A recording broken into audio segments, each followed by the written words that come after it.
Hello, everybody. Hello, everybody. Welcome to this new video. This is going to be a tutorial based on tenses. So, we are going to start tenses today in your English grammar learning. And the kind of examples that I'm going to use during my teachings that will really help you in your English spoken also. So, be attentive and try to grasp as much of knowledge as you can. Let's start with the software.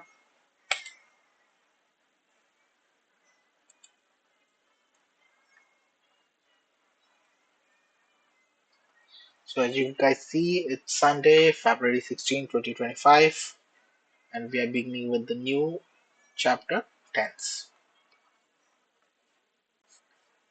Tense का मतलब होता है काल और इस chapter को हम बोलते हैं टाइम एंड टेंसेस समय और काल राइट अब समय और काल क्यों कहते हैं इस चैप्टर को बिकॉज टेंस जो होता है वो है होता तो टाइम ही है लेकिन उस टाइम को जिसको हमने ऑलरेडी विटनेस किया हो जिसके हम पार्ट हो उसको हम टेंस कहते हैं तो हमने पास्ट को विटनेस किया है क्योंकि पास्ट में तो हम थे ही और हमने प्रेजेंट जो हम अभी जी रहे हैं उसको भी विटनेस कर रहे हैं लेकिन हमें फ्यूचर का नहीं पता है कि हम फ्यूचर में होंगे या नहीं होंगे like we have been through 24 23 and all but and we are currently in 2025 but we are not sure that we will be there in 2026 तो इसीलिए हम उसको टाइम कहते हैं है ना लेकिन ये कन्वेंशनल जो हमारा ग्रामर चलता आ रहा है उसमें टेंस जो होते हैं वो तीन तरह के ही होते हैं तो रूल्स वही रहेंगे सेम रहेंगे मैं आपको ज्यादा कंफ्यूज नहीं करूंगा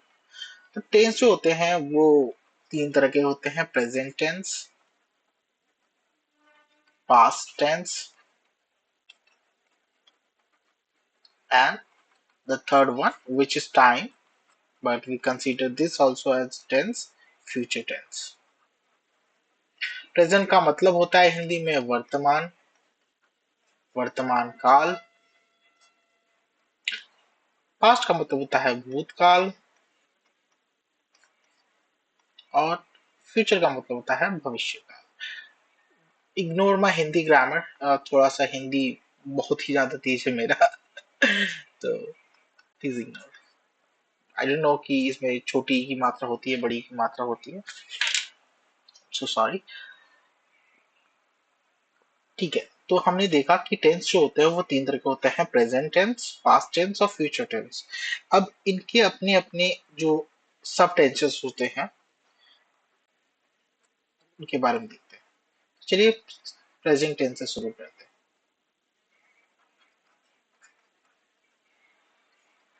जो इनके पार्ट्स होते हैं ना काइंड्स होते हैं ना वो सबके लिए सेम होते हैं जैसे कि if I tell you first kind जो होता है उसका होता है इंडेफिनिट तो प्रेजेंट है तो प्रेजेंट के लिए इंडेफिनिट हो जाएगा प्रेजेंट इंडेफिनिट टेंस यहाँ पे प्रेजेंट लिख देंगे अगर वो पास्ट होगा तो पास्ट इंडेफिनिट टेंस अगर फ्यूचर है तो फ्यूचर इंडेफिनिट टेंस तो बस यहाँ पे आपको यही चेंज करते रहना है जैसे प्रेजेंट है तो प्रेजेंट इंडेफिनिट टेंस सेकंड हो जाएगा present continuous tense tense third है आपका present perfect tense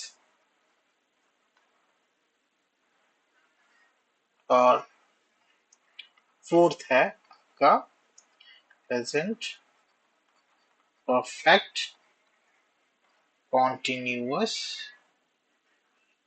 tense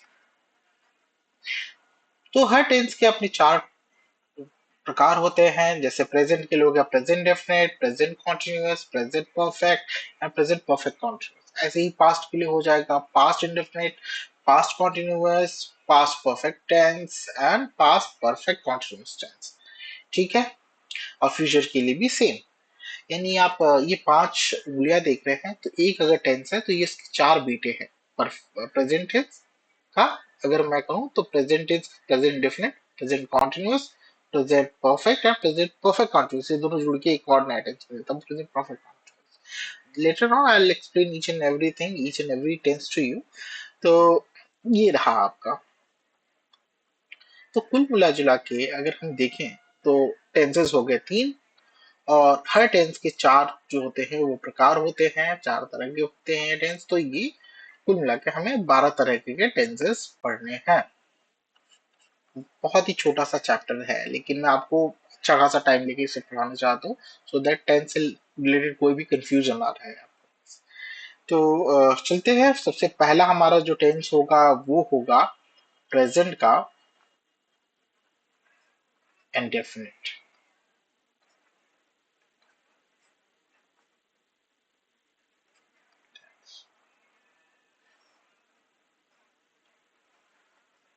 give me a moment.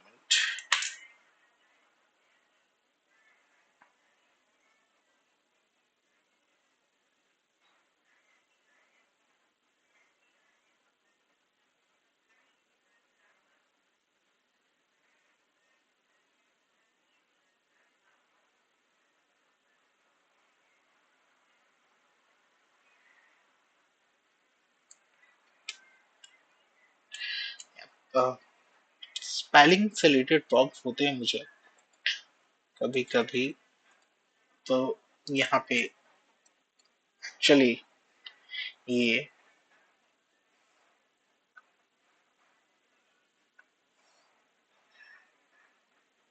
Indefinite tense, okay.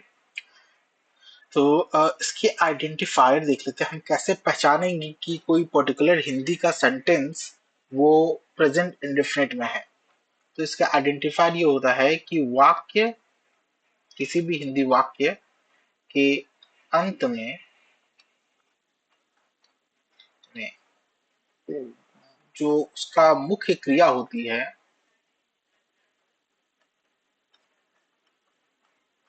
क्रिया के अंत में ता, ते, ती, है, हूँ, हो इत्यादि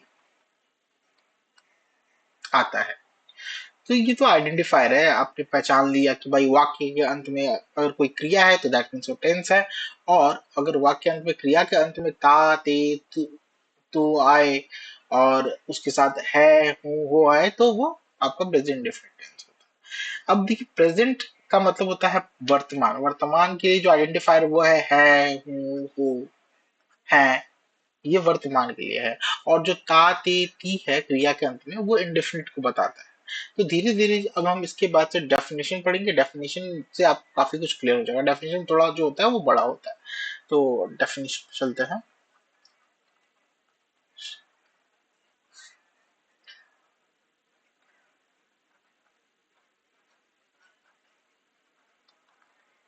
हिंदी का वह वाक्य जिसके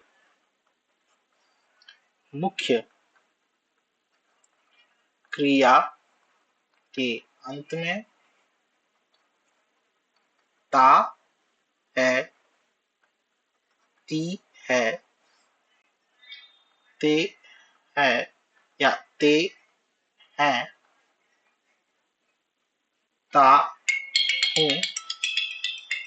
just give me a moment. हाँ भैया, हाँ भैया बोलिए। क्या होगा? क्या होगा?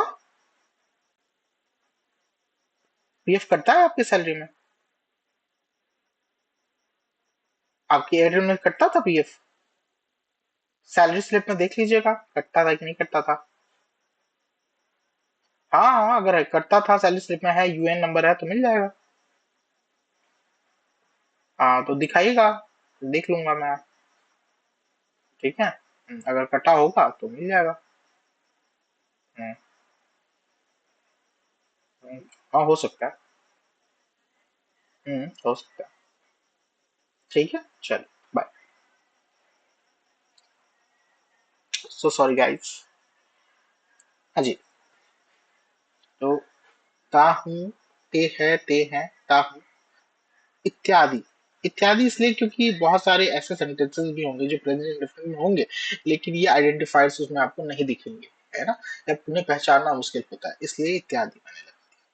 कुछ ऐसे सेंटेंस होते हैं जो दिखेंगे एक्सेप्शन, क्योंकि अभी आप लर्निंग फेज में है, उन्हें समझना आपको थोड़ा चैलेंजिंग रहेगा, है ना। अब धीरे धीरे जब समझ जाएंगे ना कि इंग्लिश जो होता है वो सेंस पे काम करता है, कॉन्टेक्स्ट पे काम करता है, तब आपके लिए काफी कुछ चीज इजी हो जाएगी। इत्यादि आते हैं, हिंदी का वह वाक्य जिसके मुख्य क्रिया के अंत में ता है, ती है, ते है, ते है, ता हूं इत्यादि आते हैं, तो उस हिंदी वाक्य का अनुवाद हम अंग्रेजी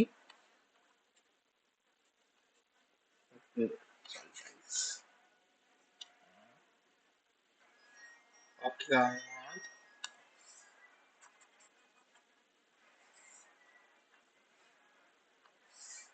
हम अंग्रेजी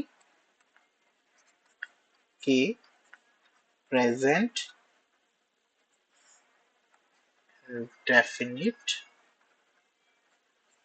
टेंस के नियमानुसार साथ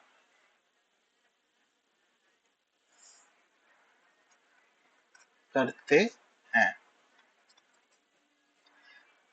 अब एग्जाम्पल के लिए देखिए, अब एग्जाम्पल देखना बहुत जरूरी है कि कौन से टेंसेस जो होते हैं वो हम पहचानेंगे और कैसे हम उसको ट्रांसलेट करेंगे। तो ट्रांसलेशन का रूल तो मैं अब बताऊंगा, फिर मैं आपको ट्रांसलेट करना सिखाऊंगा। फिलहाल हम उसको आइडेंटिफाई करते हैं कि हिंदी का कौन सा ऐसा वाक्य होता है जो प्रेजेंट डिफरेंट में होता है। तो अगर मैं कहूँ वह सीता है, give me a second guys. हाँ भैया, भैया मैं एक ट्यूटोरियल रिकॉर्ड कर रहा था, उसमें आपका 2 कॉल आ गया अभी तक। तो आप आइएगा तो भी देख लूंगा ना मैं। हाँ, इतनी क्या तेजी है। Sorry guys. Okay, let's continue. वह सीता है। अब मैंने आपको बताया, अगर लास्ट में है, हूँ, हो, आगे अगर कुछ इस तरह का आता है तो ये वर्ब है ना। वर्ब, अब मैं आपको बताऊंगा वर्ब क्या होता है। वर्ब यानी क्रिया, और 2 तरह के होते हैं, हेल्पिंग वर्ब और मेन वर्ब। हेल्पिंग वर्ब हमेशा मेन वर्ब को सपोर्ट करने के लिए होता है, दूसरा सेकेंडरी वर्ब होता है एक तरीके से, तो आपको सपोर्ट करता है आपके सेंटेंस में, तो इसीलिए उसे हेल्पिंग वर्ब कहते हैं। और मेन वर्ब जो है वो आपका क्रिया, उस वो ऐसा शब्द होता है जो किसी काम का होना या करना बताए। तो देखिए वह सीता है, तो ये है आपको बता रहा है कि ये प्रेजेंट टेंस है, प्रेजेंट, है ना। है से पता चलता है कि ये प्रेजेंट है, ठीक है, प्रेजेंट टेंस। और देखिए ये सीता है, तो सीता यहाँ पे ना ये कोई क्रिया नहीं है, ये एक नाउन है। अगर आपको बेसिक इंग्लिश ग्रामर पता होगी तो सीता ये नाम है ना, ये नाम, नाम यानी नाउन, है ना, नेमिंग वर्ड यानी नाउन, नाउन है। तो ये कोई टेंस नहीं है, क्योंकि इसमें कोई मुख्य क्रिया है ही नहीं, है ना। टेंस का मतलब ही है कि उसमें कोई मुख्य क्रिया होगा, कोई एक्शन वर्ड होगा। तो यहाँ पे कोई एक्शन वर्ब है ही नहीं, कोई ऐसा वर्ड है ही नहीं। तो वह सीता ये प्रेजेंट टेंस है, लेकिन क्या ये प्रेजेंट डेफिनेट का एग्जाम्पल है? नहीं। अब हम दूसरा सेंटेंस देखते हैं।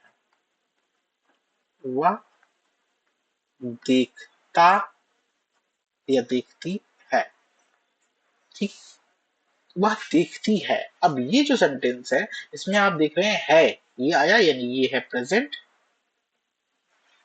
और देखना, देखती यानी देखना, देखना ये वर्ब है ना, ये एक एक्शन वर्ड है, इसलिए। और इसमें लास्ट में क्या है? टी, तो इसका मतलब कि इंडेफिनिट। वह देखती है प्रेजेंट इंडेफिनिट टेंस। हमने ये तो पहचानना सीख लिया कि प्रेजेंट इंडेफिनिट के सेंटेंसेस हिंदी में आखिर होते कैसे हैं। अब धीरे धीरे हम इसको इंग्लिश में ट्रांसलेट करने के रूल्स भी पढ़ेंगे।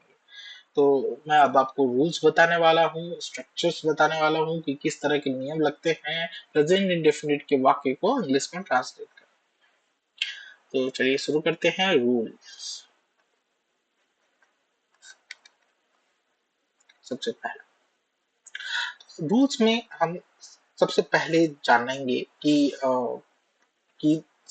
सब्जेक्ट क्या होता है ना। अब देखिए किसी भी इंग्लिश के किसी भी सेंटेंस को ट्रांसलेट करने का सबसे बेसिक जो नियम होता है वो होता है कि सबसे पहले हम सब्जेक्ट को लिखते हैं, फिर हम वर्ब को लिखते हैं, फिर हम ऑब्जेक्ट को लिखते हैं, है ना। मेन जो स्ट्रक्चर होता है सब्जेक्ट और वर्ब, सब्जेक्ट के बाद ही वर्ब आता है। उसके बाद से सेंटेंस में जो भी बच गया उसको हम ऑब्जेक्ट कहते हैं, उसको हम लास्ट में रखते हैं अरेंज करके। वो नियम होता है जो पार्ट्स ऑफ स्पीच का, डबल पार्ट ऑफ स्पीच का, उसके अकॉर्डिंग हम इनको रखते हैं।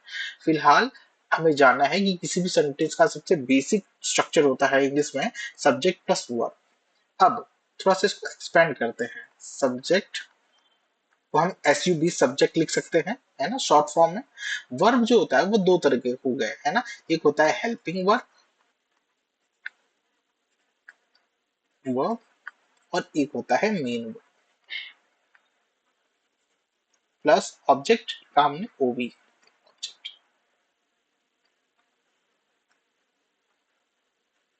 ठीक है, ऑब्जेक्ट। तो देखिए एक होता है हेल्पिंग वर्ब, एक होता है मेन वर्ब। ये जो पर्टिकुलर टेंस हम पढ़ रहे हैं प्रेजेंट इंडेफिनिट, इसमें हेल्पिंग वर्ब नहीं चाहिए, है ना। जो हमने है हूँ का इंग्लिश जो था ना, है हूँ जो मैंने बताया उसकी इंग्लिश हमें नहीं लिखनी है इस टेंस में। तो हम इसको यहाँ से ओमिट कर देंगे और सिर्फ हमारे पास रह गया, यहाँ से अगर हम इसको हटा देते हैं हेल्पिंग वर्ब को, तो हमारे पास बचा सब्जेक्ट, फिर हमारे बचा मेन वर्ब और फिर बचा हमारे पास ऑब्जेक्ट। तो ये स्ट्रक्चर हम फॉलो करने वाले हैं इंग्लिश के, हिंदी के प्रेजेंट डेफिनेट वाले टेंसेस को इंग्लिश में ट्रांसलेट करने के लिए। तो ये स्ट्रक्चर हमें फॉलो करना है। अब हम जानते हैं कि सब्जेक्ट क्या होता है, वर्ब क्या होता है, ऑब्जेक्ट क्या होता है। ठीक है, तो कोई भी एक दूसरा एग्जांपल ले लेते हैं प्रेजेंट डेफिनेट टेंस का। वह दरवाजा खोलता है। ठीक है, देखिए मैंने आपको बताया कि हिंदी में आप देखते हैं कि किसी कार्य का होना या करना पाया जाए तो उस शब्द को हम वर्ब कहते हैं। तो हमने ये पहचान लिया, खोलता यानी खोलना, ये एक वर्ब है यानी क्रिया है, काम जो किया जा रहा है। अब ये अगर एक एक्शन वर्ड है, दिखा रहा है कि एक्शन होता हुआ खोलना, तो इसका सहायक जो है क्रिया, ये भी इसको भी क्रिया कहते हैं, है को इसको बोलते हैं हेल्पिंग वर्ब। हेल्पिंग वर्ब को हम एच वर्ब की तरह से लिख लेते हैं। आगे से हम मेन वर्ब को एम वर्ब लिखेंगे, है ना। तो ये मेन वर्ब हो गया, ये एच वर्ब हो गया यानी हेल्पिंग वर्ब। अब क्रिया को करने वाला, अभी खोलता है यानी खोलता कौन है, कौन खोलता है, खोलने की क्रिया कौन कर रहा है। तो हम अब देख पा रहे हैं कि खोलने की क्रिया वह कर रहा है, यानी ये वह जो है क्रिया को करने वाला डूअर है, यानी काम को करने वाला डूअर यानी करने वाला कर्ता, इसको इंग्लिश में बोलते हैं सब्जेक्ट। ठीक है, तो वह जो है वो सब्जेक्ट है। तो हमें दो चीजें हमें आइडेंटिफाई करनी सेंटेंस में, वह यानी सब्जेक्ट और क्रिया और हेल्पिंग वर्ब यानी खोलता है, ये हो गया हमारा वर्ब। और बचा क्या, ये दरवाजा। तो ये जो दरवाजा है ना, ये हो गया जो बचा हुआ पार्ट है सेंटेंस का। तो मैंने आपको शुरुआत में बताया जो भी सेंटेंस का बचा हुआ पार्ट होता है उसे ऑब्जेक्ट बोलते हैं। कई जगह पे आपको उसको कॉम्प्लीमेंट्स भी बोलते हैं। ठीक है, कॉम्प्लीमेंट्स, और ये हो गया आपका ऑब्जेक्ट। तो अभी चूंकि हम बेसिक से शुरू कर रहे हैं तो हम ज्यादा टेक्निकल वर्ड्स का यूज नहीं करेंगे पढ़ते वक्त। आपने ये आइडेंटिफाई करना सीख लिया। पहले सबसे पहले ध्यान देते हैं कि क्रिया क्या है, कौन सा कार्य होना या करना पाया जा रहा है, उस शब्द को लेंगे और देखेंगे कि उसको कौन कर रहा है, तो वो हमें सब्जेक्ट पता चल जाएगा। अब इसके नियमानुसार हमें ट्रांसलेशन पे जाना है, लेकिन अभी एक और रूल है, वो भी बहुत इंपॉर्टेंट है ना, तो उसको हम देख लेते हैं। सब्जेक्ट यानी कर्ता, और कर्ता कौन, क्रिया को करने वाला, वाला यानी करने वाला यानी डू और कर्ता कहलाता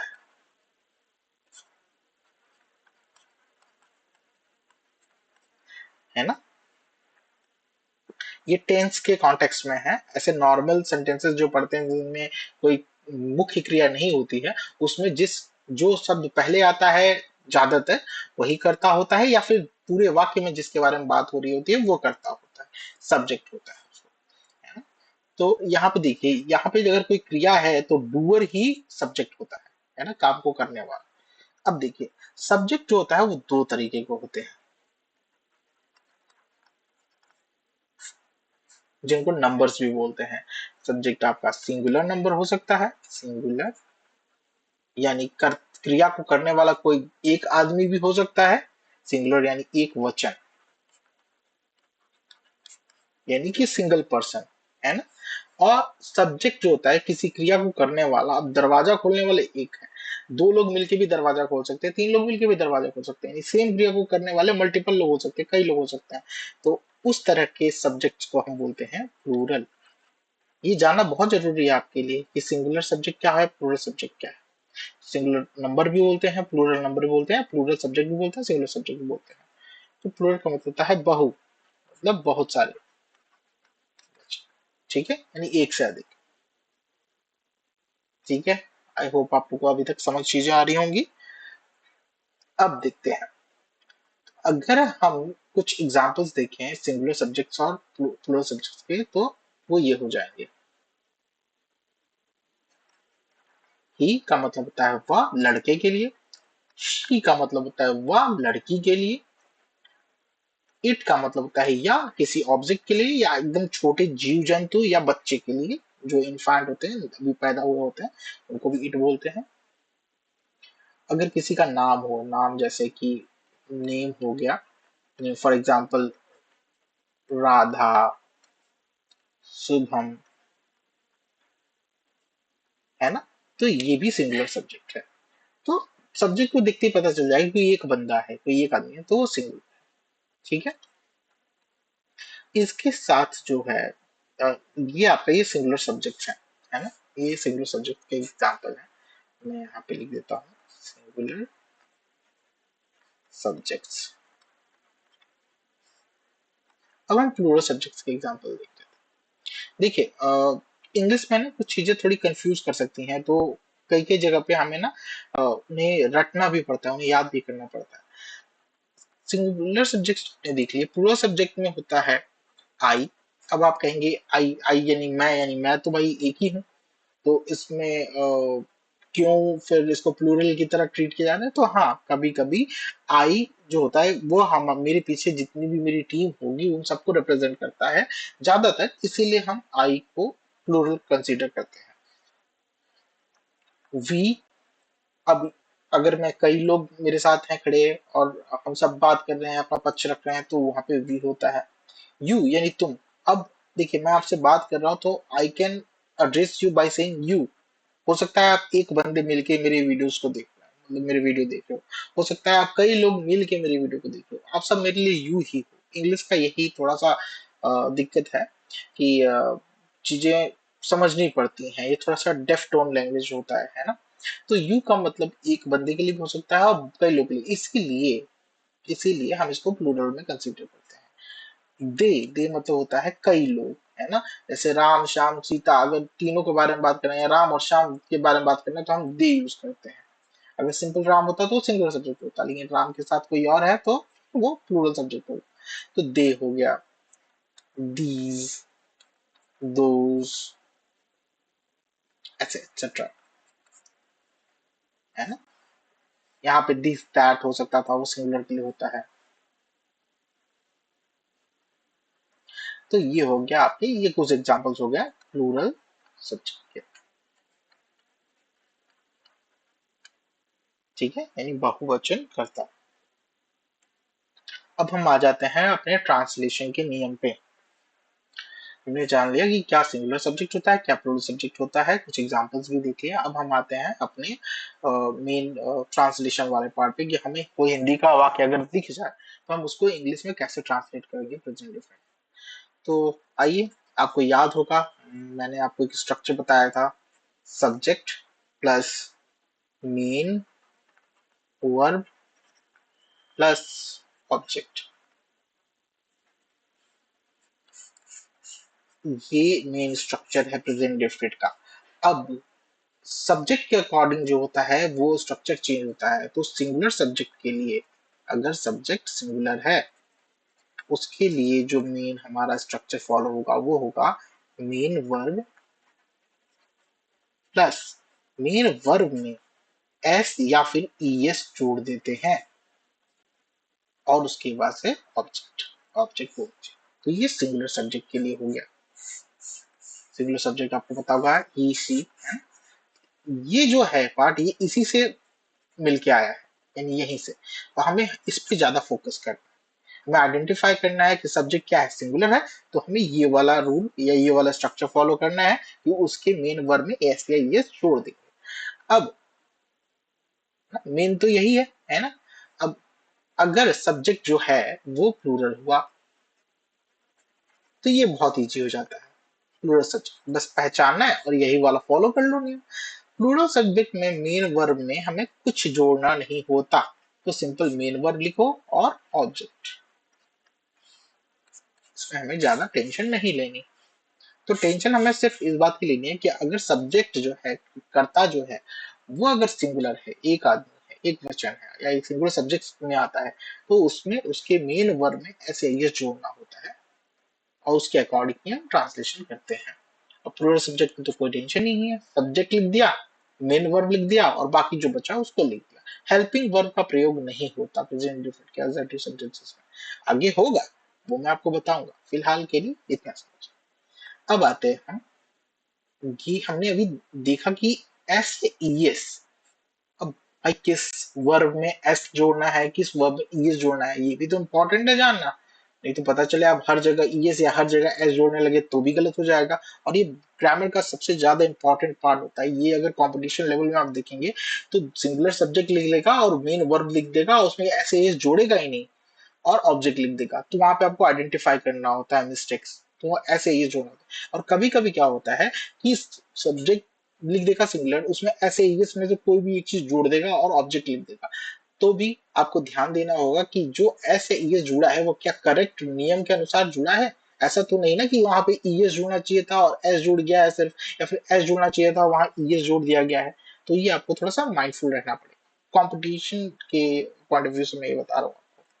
चलिए, अब आते हैं हम एस या ईएस जोड़ने का नियम। क्रिया में, सॉरी, क्रिया में एस या ईएस जोड़ने का नियम। ठीक है। तो अगर क्रिया का अंत ओ से हो, डबल एस से हो, सी एच से हो, या फिर एस एच से हो, एक्स से हो, तो हम ई एस जोड़ते हैं।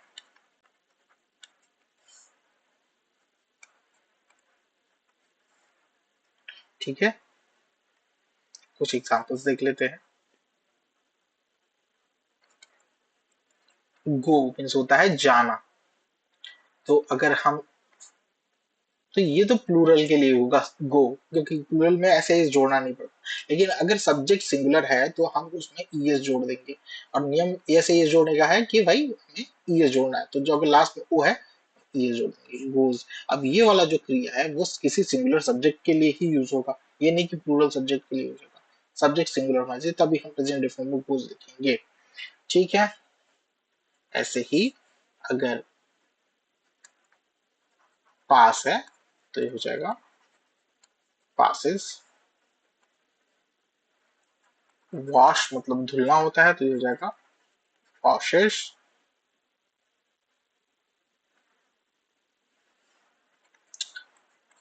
रीच, रीचेस, रीच मतलब तो पहुंचना। आपने टीच सुना होगा, तो ये हो जाएगा टीचेस, पीएस जुड़ जाएगा। हर जगह देख रहे हैं आप पीएस जुड़ रहा है, जो नियम हमने पढ़ा उसके अकॉर्डिंग। तो ठीक है, हमें ये पता चल गया कि ईएस कहाँ जुड़ता है। हम्म, अब हम कुछ और नियम भी देखेंगे। ईएस जोड़ते वक्त कुछ और नियम ध्यान देना होता है। अगर क्रिया का अंत वाई से होता है, वाई लेटर्स हो और उसके ठीक पहले कोई कॉन्सोनेंट आए, तो कॉन्सोनेंट का क्या मतलब होता है, वॉवल्स और कॉन्सोनेंट का क्या मतलब होता है। तो हमारे जो अल्फाबेट होते हैं A to Z, A B C D E Z तक, इनमें 5 हमारे वॉवल्स होते हैं और बाकी 21 कॉन्सोनेंट्स होते हैं। तो हमें बहुत ध्यान से पता होना चाहिए, vowels A E I O you है। अगर ये नहीं आए हैं वाई के ठीक पहले और कुछ और आया है, कोई और लेटर आया है, तो फिर हम वाई को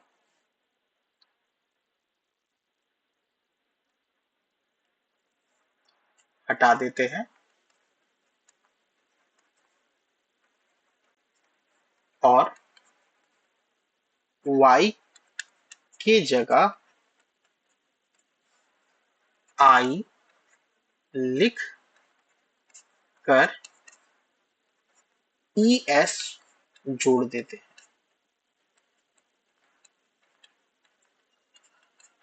तो बेसिकली मेरे कहने का मतलब है कि हम y के पहले अगर कोई वॉवेल है, तो y को हटाकर हम IES जोड़ते हैं। तो थोड़ा ध्यान दीजिएगा, है ना। y हट जाता है, ये नहीं कि y रहेगा और IES में जोड़ा, नहीं, y को हटा के हम IES जोड़ते हैं। और यदि यदि अगर y के ठीक पहले कोई कॉन्सोनेंट ना हो के वॉवेल है, तो y को एज इट इज रहने देते हैं। फिलहाल जो नियम पढ़ा उसके कुछ एग्जाम्पल्स देख लेते हैं। Fly, dry, cry. वाई के ठीक पहले हमें कॉन्सोनेंट दिख रहा है एल आर आर, तो ये हो जाएगा। अगर हमें इसमें ईएस जोड़ना है तो हमको वाई हटा के आई लिखना होगा और उसमें ईएस जोड़ना होगा। इसी तरह से ड्राई है तो डी आर आर, चूंकि कॉन्सोनेंट है तो वाई को हटा के हमें आई लिखना होगा और उसमें ईएस जोड़ना होगा। क्राई आर है, उसमें कुछ और एग्जाम्पल्स अगर हम सोच पाए तो देख लेते हैं। इसका जो अपोजिट है, जैसे मान लीजिए प्ले,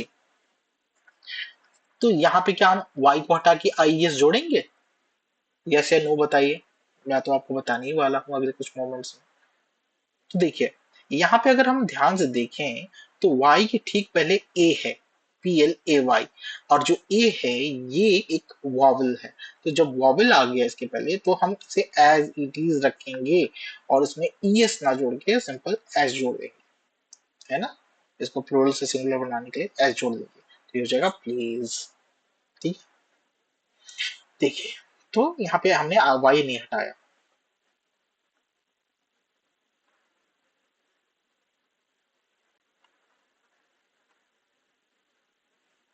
तो वाई को हटा के आपने नियम सीख लिया कैसे हमें उसे कन्वर्ट करना। ठीक है, अगर कोई और नियम मुझे याद आता है तो मैं आपको बीच बीच बता दूंगा। आई थिंक अभी हमें कुछ सेंटेंसेस को ट्राई करने जितना हमें नॉलेज हो चुका है प्रेजेंट डिफरेंट के। कुछ और नियम मुझे, जैसे जैसे सेंटेंस हम पढ़ेंगे आगे और कुछ और नियम मुझे लगेगा कि आपको बताना चाहिए, तो मैं आपको बताता रहूंगा। आइए अब कुछ एग्जाम्पल्स करते हैं।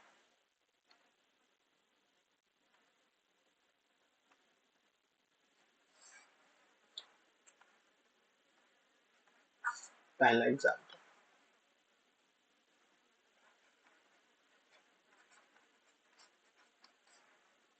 सुमित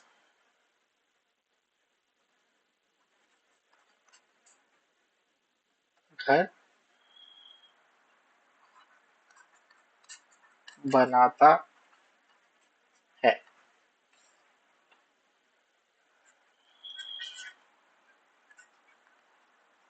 तुम खाना पकाते हो।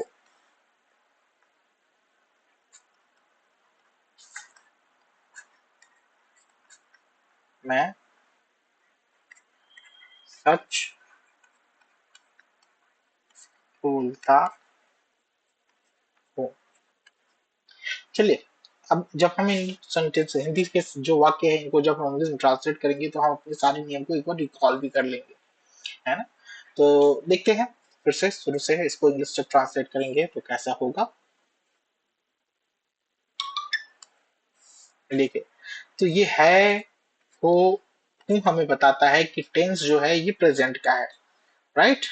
अब हम देखेंगे क्या इस टेंस में कोई ऐसा शब्द है जिससे किसी क्रिया का होना या करना पाया जा रहा है। सुमित, तुम, मैं, नहीं, ये शब्द ऐसे नहीं है। इनसे हमें कोई क्रिया का होना या करना नहीं पता चला। घर, नहीं पता चल रहा।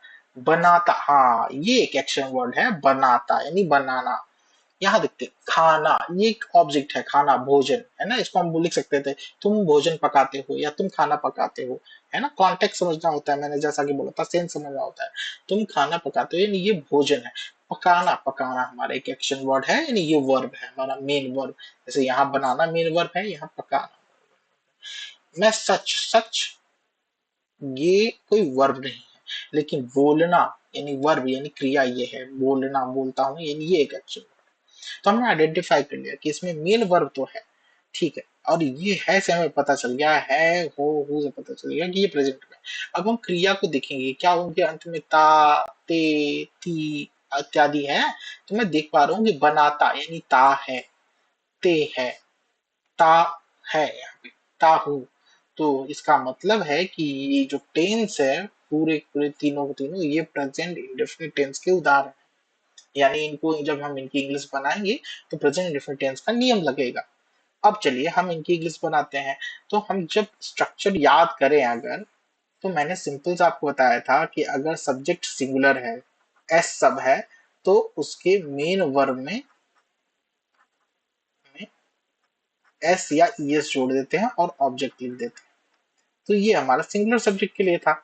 और प्लूरल सब्जेक्ट के लिए अगर पी सब है तो मेन वर्ब प्लस ऑब्जेक्ट में यस यस नहीं जोड़ना होता, ठीक है, as simple as that.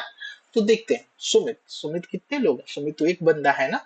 Sumit का मतलब ये एक कोई किसी एक लड़के का नाम है। तो सुमित यानी इसका मतलब कि ये सिंगुलर सब्जेक्ट है। तो हम सबसे पहले क्या लिखेंगे, अगर सिंगुलर सब्जेक्ट का नियम है कि सिंगुलर सब्जेक्ट यानी सिंगुलर सब्जेक्ट ही सबसे पहले, तो इंग्लिश में लिखेंगे सुमित, ठीक है। अब देखिए, हमें इंग्लिश के नियम अनुसार देखेंगे तो सब्जेक्ट के बाद हमें मेन वर्ब लिखना होता है। मेन वर्ब क्या है, बनाना। तो ये चूंकि घर बनाता है ना। अब बनाने की भी कई अंग्रेजी हो सकती है लेकिन ये घर बनाता है। तो घर बनाने को की इंग्लिश में लिखते हैं बिल्ड। बिल्ड मतलब होता है घर बनाना, किसी इमारत को बनाना है ना, या घर बनाना। तो स्मिथ बिल्ड। अब बिल्ड, अब देखिए यहाँ पे चूंकि सब्जेक्ट जो था वो सिंगुलर था तो उसके लिए नियम होता है कि इसमें यस या यस जोड़ते हैं मेन वर्ब में। तो मेन वर्ब बनाना, बनाने की इंग्लिश हमने बिल्ड लिख दिया। अब इसमें यस या यस जोड़ना है तो एस या यस जोड़ने का भी नियम होता है, मैंने आपको डिस्कस किया था, आपसे बताया था। तो यहाँ हम देखते हैं क्या वाई है लास्ट में, नहीं है, तो इसका मतलब हमें कोई चेंजेस नहीं करने। अब हमें देखना है कि क्या इसमें ओ है लास्ट में, सी एच है, एस है, एस एच है, एक्स है, नहीं। अगर नहीं है तो सिंपल सी बात है एस जोड़ देंगे, है ना। अगर होता तो ईएस जोड़ना पड़ता। तो सी, सुमित बिल्ड्स यानी सुमित भी बनाता है, इतनी अंग्रेजी हो गई हमारी। जो बच गया वो ऑब्जेक्ट होता है यानी हाउस, ठीक है। सुमित बिल्ड्स हाउस या बिल्डिंग्स, है ना। इमारत रहता तो बिल्डिंग्स हो जाता। यानी एक सेंटेंस, और जब सेंटेंस हो जाए तो ये जो खड़ी पाई है इसको इंग्लिश में डॉट बोलते हैं, पीरियड बोलते हैं। तो ये इंग्लिश में ये बहुत ज्यादा इंपॉर्टेंट है, आप यहाँ पे डॉट लगाएं। अगर नहीं लगाएंगे तो गड़बड़ हो जाएगा। और ये सारे के सारे सेंटेंस असर्टिव सेंटेंस हैं। आपको सेंटेंसेस का भी पार्ट में बताऊंगा और मैंने पीछे ट्यूटोरियल्स में बताया भी हुआ है। तो थोड़ा सा फोकस करिए। अब देखते हैं सेकंड सेंटेंस, तुम खाना पकाते हो। इसका मतलब कि तुम खाना पकाते हो, यानी ये अगर हो है तो प्रेजेंट टेंस है, और पकाना यानी एक्शन वर्ड है और उसमें ते आया तो यानी प्रेजेंट इंडेफिनिट टेंस, पहचान गया हम। अब हम इसका देखेंगे नियम। तो अब हमको देखना है, चूंकि सबसे पहले हमें सब्जेक्ट लिखना होता है, तो सब्जेक्ट देखेंगे कौन पकाने का काम कौन कर रहा है, तुम यानी यू क्या होता है, सिंगुलर सब्जेक्ट होता है या प्लूरल सब्जेक्ट होता है? तो पहले मैंने बताया है, यू जो होता है वो होता है प्लूरल सब्जेक्ट। प्लूरल सब्जेक्ट यानी बहुवचन करता। अब यहाँ पे देखिए, अब अगर हमें प्लूरल सब्जेक्ट है तो नियम भी तो प्लूरल सब्जेक्ट वाला ही फॉलो होगा, यानी पी सब वाला। तो पी सब के साथ हमें एम वर्ब में एस नहीं जोड़ना होता। तो मेन वर्ब लिखेंगे पकाना, पकाते हो, यानी खाना पकाने की इंग्लिश होती है कुक, है ना? तो यू कुक, इसमें ऐसे एस जोड़ना है, नहीं जोड़ना, क्योंकि नियम यही कहता है कि अगर सब्जेक्ट प्लूरल है तो ऐसे एस नहीं जोड़ना। यानी तुम पकाते हो, इतनी अंग्रेजी तो हो की और है की कोई इंग्लिश लिखनी नहीं है, क्योंकि ये प्रेजेंट डेफिनेट है, इसमें हेल्पिंग वर्ब की इंग्लिश नहीं लिखते। मैंने पहले बताया था, ऑमिट हो जाता है, ये बाय प्रोडक्ट है, हो जाता है, उसमें समझ में आ जाता है। यानी यू कुक यानी तुम पकाते हो, क्या पकाते हो, खाना, यू कुक फूड। आप ये फूड नहीं भी लिखते तब भी बात समझ में आती है, यू कुक फूड, यानी यू कुक मतलब तुम पकाते हो, यानी कुछ पकाते हो, है ना, जो खाने के काम में आता है। लेकिन चूंकि मैंने यहाँ पे खाना लिखा है, आप यहाँ पे लिख दो तुम रोटी पकाते हो, तुम दाल पकाते हो, तो वहां पे you cook bread, you cook pulses. लेकिन कभी कभी ना जो ऑब्जेक्ट है, खाने का प्रकार है, उसको भी जो मेन वर्ब की इंग्लिश होती है वो चेंज हो जाती है। जैसे अगर मान लीजिए आप रोटी पकाते हो तो वहां कुक ना लिख के बेक लिखना पड़ता है, चपाती के लिए ब्रेक लिखना पड़ता है, टोटिया के लिए भी बेक लिखना पड़ता है। तो थोड़ा सा फोकस होके इंग्लिश में धीरे धीरे आप जब पढ़ते जाएंगे तो आपको पता चल जाएगा कि कौन से टर्म्स, कौन से वर्ड कहाँ यूज होते हैं, ये कॉन्टेक्स्ट के बाद। शुरुआत में अपनी गलतियों को भी इग्नोर करना सीखिएगा, नहीं तो आप सीख नहीं पाएंगे इंग्लिश। मैं सच बोलता हूँ, है ना? अब यहाँ पे देखिए हूँ है यानी कि प्रेजेंट टेंस है। अब हम देखेंगे क्या अब इसमें कोई क्रिया का होना या करना पाया जा रहा है, तो यहाँ बोलना है। तो बोलना क्या है, बोलना तो हमारा वर्ब है, वो भी मेन वर्ब है, एक्शन वर्ड। तो ही की हूँ की इंग्लिश तो लिखनी नहीं है, मेन वर्ब आ गया, इसमें लास्ट में ता है, इसका मतलब प्रेजेंट इंडेफिनिट है। हूं से पता चला प्रेजेंट, इससे पता चल गया कि इंडेफिनिट है, प्रेजेंट इंडेफिनिट टेंस। तो प्रेजेंट इंडेफिनिट टेंस के नियम अनुसार चलेंगे। अब देखेंगे यहाँ पे इस बोलने की क्रिया को करने वाला कौन है, सब्जेक्ट, मैं, यानी मैं उस क्रिया को करता हूँ, यानी मैं ही सब्जेक्ट हूँ। तो मैं की इंग्लिश लिख देंगे आई, क्योंकि सब्जेक्ट इंग्लिश सबसे पहले लिखना होता है। अब हम देखेंगे जो सब्जेक्ट हमने लिखा है ये सिंगुलर सब्जेक्ट है या प्लूरल है। तो मैंने आपको बताया था आई को प्लूरल सब्जेक्ट कंसीडर करते हैं, प्लूरल सब्जेक्ट मानते हैं। तो नियम भी प्लूरल सब्जेक्ट वाला लगेगा, यानी कि एस या इस लगाने की छुट्टी हो गई, यानी मेन वर्ब में ऐसे एस लगाना ही नहीं है, क्योंकि सब्जेक्ट ही प्लूरल है। तो बोलने की क्रिया यानी आई स्पीक, है ना, आई स्पीक। अब या फिर आई टेल, टेल मतलब भी बोलना या बताना होता है, तो आप टेल भी लिख सकते हो, स्पीक भी लिख सकते हो, है ना। क्योंकि स्पीक जो है वो राइट वर्ड यहाँ पे नहीं होगा, स्पीक में बोलना तो होता है लेकिन यहाँ पे राइट वर्ड वो नहीं होगा, क्योंकि स्पीक हमेशा लैंग्वेज के साथ होता है यूज। तो चलिए हम इसे मिटा देते हैं ना? ऐसे आपके पढ़ने के लिए तो ठीक है, लेकिन चलिए हम आपको सही कॉन्टेक्स्ट पर। तो यहाँ बोलने के लिए अगर किसी भाषा को बोले, जैसे मैं अंग्रेजी बोलता हूँ, तो वहां पे आप स्पीक लिख सकते थे। लेकिन जब अगर है सच बोलता हूँ तो यहाँ पे आपको डिफरेंट इंग्लिश लिखना पड़ेगा। तो यहाँ बोलने की इंग्लिश हो जाएगी टेल, आई टेल यानी मैं बोलता हूँ, सच यानी ट्रू। तो इसके ठीक पहले द ट्रूथ लगा देते हैं, द ट्रूथ। अब द कहाँ लगाते हैं, इसका भी सिंपल सा नियम है ना, कि आप किसी कॉमन नाउन के पहले द लगा सकते हैं, है ना, कोई टेंशन की बात नहीं है अगर वो इधर आ रहा है बीच में कहीं पे। आई टेल द ट्रूथ यानी मैं सच बोलता हूँ। अब देखिए मैं बोलता हूँ, आई टेल हो गया, जो बच गया उसकी इंग्लिश लास्ट में लिख दो, ठीक है। ही बिल्ड्स द बिल्डिंग, है ना, वो बिल्डिंग बनाता है, इस तरह की चीज। तो अभी तक मुझे लगता है आज के लिए मैंने अभी तक अच्छा खासा आपको बता दिया है। बहुत सारे एग्जाम्पल्स हैं, अगर आप चाहेंगे तो मैं उन एग्जाम्पल्स के साथ आपकी प्रैक्टिस भी करवा दूंगा। उसके लिए आपको इस वीडियो पे थोड़ा प्यार बरसाना पड़ेगा, लाइक और कमेंट करना पड़ेगा, ये बताना पड़ेगा कि आपको इसका एक्सरसाइज चाहिए या नहीं चाहिए। तो मैं आपको लगभग 200 प्लस सेंटेंसेस लाइव आके आपकी प्रैक्टिस भी करवा दूंगा। अगर आप कोई गलती करेंगे तो वो भी मैं आपको वहाँ पे सुधरवा दूंगा आपकी गलती, इससे आप बहुत अच्छे से लर्न कर पाएंगे इस चीज को। तो चलिए अभी तक जो हम सेंटेंसेस पढ़ रहे थे वो असर्टिव सेंटेंस थे, इसमें नेगेटिविटी नहीं थी, कोई भी नेगेटिव शब्द यानी नहीं शब्द नहीं था।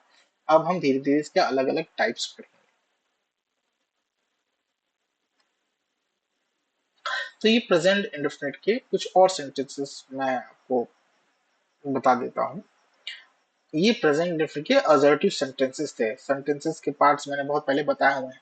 तो अब हम पढ़ेंगे नेगेटिव सेंटेंस। तो हम सीधे सीधे सबके प्रकार यहाँ पर लिख लेते हैं।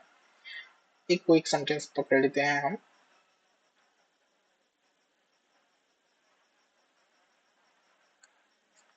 राधा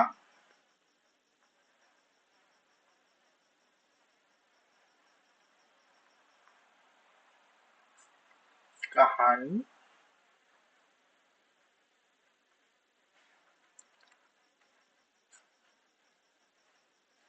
लिखती, ठीक है, राधा कहानी लिखती है। यानी कि अब जब हम इसको ट्रांसलेट करेंगे तो है यानी प्रेजेंट और लिखती यानी ता ती ते आ गया, यानी ये प्रेजेंट डिफरेंट है। तो अब हम इसको ट्रांसलेट करेंगे तो नियम लगेगा भाई, चलो लिखने का क्रिया कर रही है तो करने वाला राधा है, राधा सब्जेक्ट हो गई तो सब्जेक्ट इंग्लिश सबसे पहले लिखते हैं तो इसका मतलब राधा। अब हम देखेंगे कि सब्जेक्ट क्या है, सिंगुलर है या प्लूरल है। सिंगुलर राधा यानी एक लड़की है तो यानी सिंगुलर है। तो उसके हिसाब से राधा के सब्जेक्ट के तुरंत बाद हमें लिखना होता है मेन वर्ब की इंग्लिश। लिखने की इंग्लिश होती है राइट। अगर वो सब्जेक्ट सिंगुलर है तो उसमें एस या ई जुड़ जाता है, तो जिस क्लास में ऑलरेडी ई है ना तो वहां पर सिर्फ एस लिखेंगे, है ना। ऐसा नहीं कि ई को हटाना, सिर्फ एस जुड़ जाएगा। क्योंकि नियम ये कहता है कि अगर लास्ट में सी एच है, डब्ल्यू यानी एस एच है, एक्स है, ओ है, तो हम ये जोड़ते हैं। अगर लास्ट ई है तो सिंपल सा एस जोड़ दीजिए। राधा राइट्स, ठीक है, इसमें सिर्फ एस जुड़ा है। राइट की स्पेलिंग में ई आता ही ऑलरेडी, है ना। राधा राइट्स यानी राधा लिखती है कि तक की अंग्रेजी हो गई है, बचा क्या, कहानी, स्टोरी। Radha right story. अब चूंकि कहानी एक टाइम पे एक ही लिखी जाती है तो ए आप लगा सकते हैं इसमें, ए राधा राइट्स ए स्टोरी या अ स्टोरी। आप इसको ए स्टोरी भी पढ़ सकते हैं, अ स्टोरी भी पढ़ सकते हैं। राधा राइट्स अ स्टोरी, ठीक है। अब नेगेटिव सेंटेंस क्या होता है यहाँ पे देखेंगे। नेगेटिव, नेगेटिव का मतलब होता है, अब हम नेगेटिव सेंटेंस दिए, अभी तक हम असर्टिव पढ़ रहे थे, अफर्मेटिव बोल लीजिए उसको, पॉजिटिव बोल लीजिए। अब हम इसके नेगेटिव पढ़ेंगे और उसके नियम थोड़े से बदलाव होंगे नेगेटिव सेंटेंस में। तो यहाँ पे ये सेंटेंस में नहीं शब्द जुड़ जाएगा, जैसे राधा कहानी नहीं लिखती है, ठीक है। सेंटेंस में नहीं शब्द आ गया। तो जैसे ही कोई पॉजिटिव सेंटेंस नेगेटिव में कन्वर्ट होता है उसको ट्रांसलेट करने का नियम बदल जाता है। वैसे तो बाकी के सभी टेंसेस देखिए, पूरे टेंस में सबसे ज्यादा भारी होता है प्रेजेंट इंडेफिनिट। तो अब जब प्रेजेंट इंडेफिनिट और पास्ट इंडेफिनिट फ्यूचर इंडेफिनिट भारी होने वाला है ना, लेकिन इसको भी हम और आसान बना सकते हैं। उसमें भी सिंगुलर सब्जेक्ट के साथ जो होता है वो थोड़ा और भारी लगता है, क्योंकि अगर आप इसको समझ गए तो बाकी सारे टेंसेस बहुत ईजी है। तो देखिए, राधा कहानी नहीं लिखती है, तो इसको ट्रांसलेट करते हैं। तो ट्रांसलेट जैसे ये जब तक ये असर्टिव था, पॉजिटिव था, तब तक हम हेल्पिंग वर्ब नहीं यूज करते थे, लेकिन अब हम हेल्पिंग वर्ब यूज करेंगे, है ना, प्रेजेंट इंडेफिनिट में भी। तो प्रेजेंट इंडेफिनिट का हेल्पिंग वर्ब जो होता है वो होता है डू या डज। अब डू या डज आने का भी क्या नियम है वो मैं आपको बता देता हूँ। देखिए, जुड़ता तो डू ही है, लेकिन अगर वो जो सब्जेक्ट है वो प्लूरल है तो डू। लेकिन सिंगुलर सब्जेक्ट में नियम कहता है ना कि हम ओ के लास्ट में ईएस जोड़ देते हैं, तो ये डज हो गया। यानी जब भी सिंगुलर सब्जेक्ट होगा उसके साथ डज लगेगा हेल्पिंग वर्ब, और जो प्लूरल सब्जेक्ट होगा उसके साथ डू लगेगा। स्ट्रक्चर देख लेते हैं। स्ट्रक्चर से पहले मैं आपको सेंटेंस लिख देता हूँ ताकि आप स्ट्रक्चर भी बनाना सीख जाए। तो देखिए, आपकी इंग्लिश और आसान हो जाएगी। इंग्लिश को पढ़ने के लिए हमें इंग्लिश से ही नियम बनाना पड़ता है, सेंटेंस देख के नियम बनाना पड़ता है। देखिए, राधा कहानी नहीं लिखती है, इसकी इंग्लिश होती है Radha does not write a story, full stop. अब देखिए, सिंपल सी बात, हमने सबसे पहले लिखा राधा, यानी इसका मतलब कि हमें सब्जेक्ट जो है वो लिखना ही होगा, ठीक है। चाहे देखिए, हमें सिंगुलर सब्जेक्ट है ना राधा, तो सिंगुलर सब्जेक्ट के लिए ये रूल होने वाला है। अब हम देख रहे हैं कि उसके तुरंत बाद डज आया। डज यानी ये डज जो है ना वो है आपका हेल्पिंग वर्ब, हेल्पिंग वर्ब। जैसा कि मैंने आपको बताया था, पॉजिटिव सेंटेंसेस में हेल्पिंग वर्ब नहीं यूज होता, लेकिन प्रेजेंट डिफिनिट में जैसे ही आप नेगेटिव में कन्वर्ट होते हो या किसी और सेंटेंसेस में कन्वर्ट होते हो तो उसका हेल्पिंग वर्ब लगना शुरू हो जाता है, और प्रेजेंट डिफिनिट का हेल्पिंग वर्ब होता है डू या डज। तो देखिए राधा के साथ जब डज लगा तो यानी राधा सिंगुलर थी तो सिंगुलर सब्जेक्ट के साथ डज लगेगा यहाँ पे। उसके तुरंत बाद नॉट, ठीक है, डज नॉट। और उसके बाद राइट, राइट क्या है, मेन वर्ब। आप एक चीज नोटिस करेंगे इसमें ये ऐसे एस नहीं लगा, क्यों, क्योंकि हेल्पिंग वर्ब में ही ऐसे एस जुड़ गया है। देखिए ओ के साथ ईएस जुड़ गया है ना, यानी ये हेल्पिंग वर्ब में जुड़ना शुरू हो जाता है। क्या मतलब, मेन वर्ब में ऐसे एस लगाने का झंझट भी खत्म, अब और ज्यादा आसान हो गया आपके लिए। बस आपको याद रखना है कि अगर सिंगुलर सब्जेक्ट है डज डज लगा लिखना है, और अगर प्लूरल सब्जेक्ट है तो डू लिखना है, ईएस नहीं जोड़ना। सिंपल है, और उसमें अब ऐसे एस लगाने का झंझट खत्म।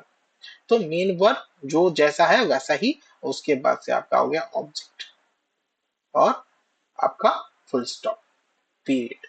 ठीक है, तो ये सिंगुलर सब्जेक्ट के लिए था। अब एक प्लूरल सब्जेक्ट का एग्जांपल देख लेते हैं। तुम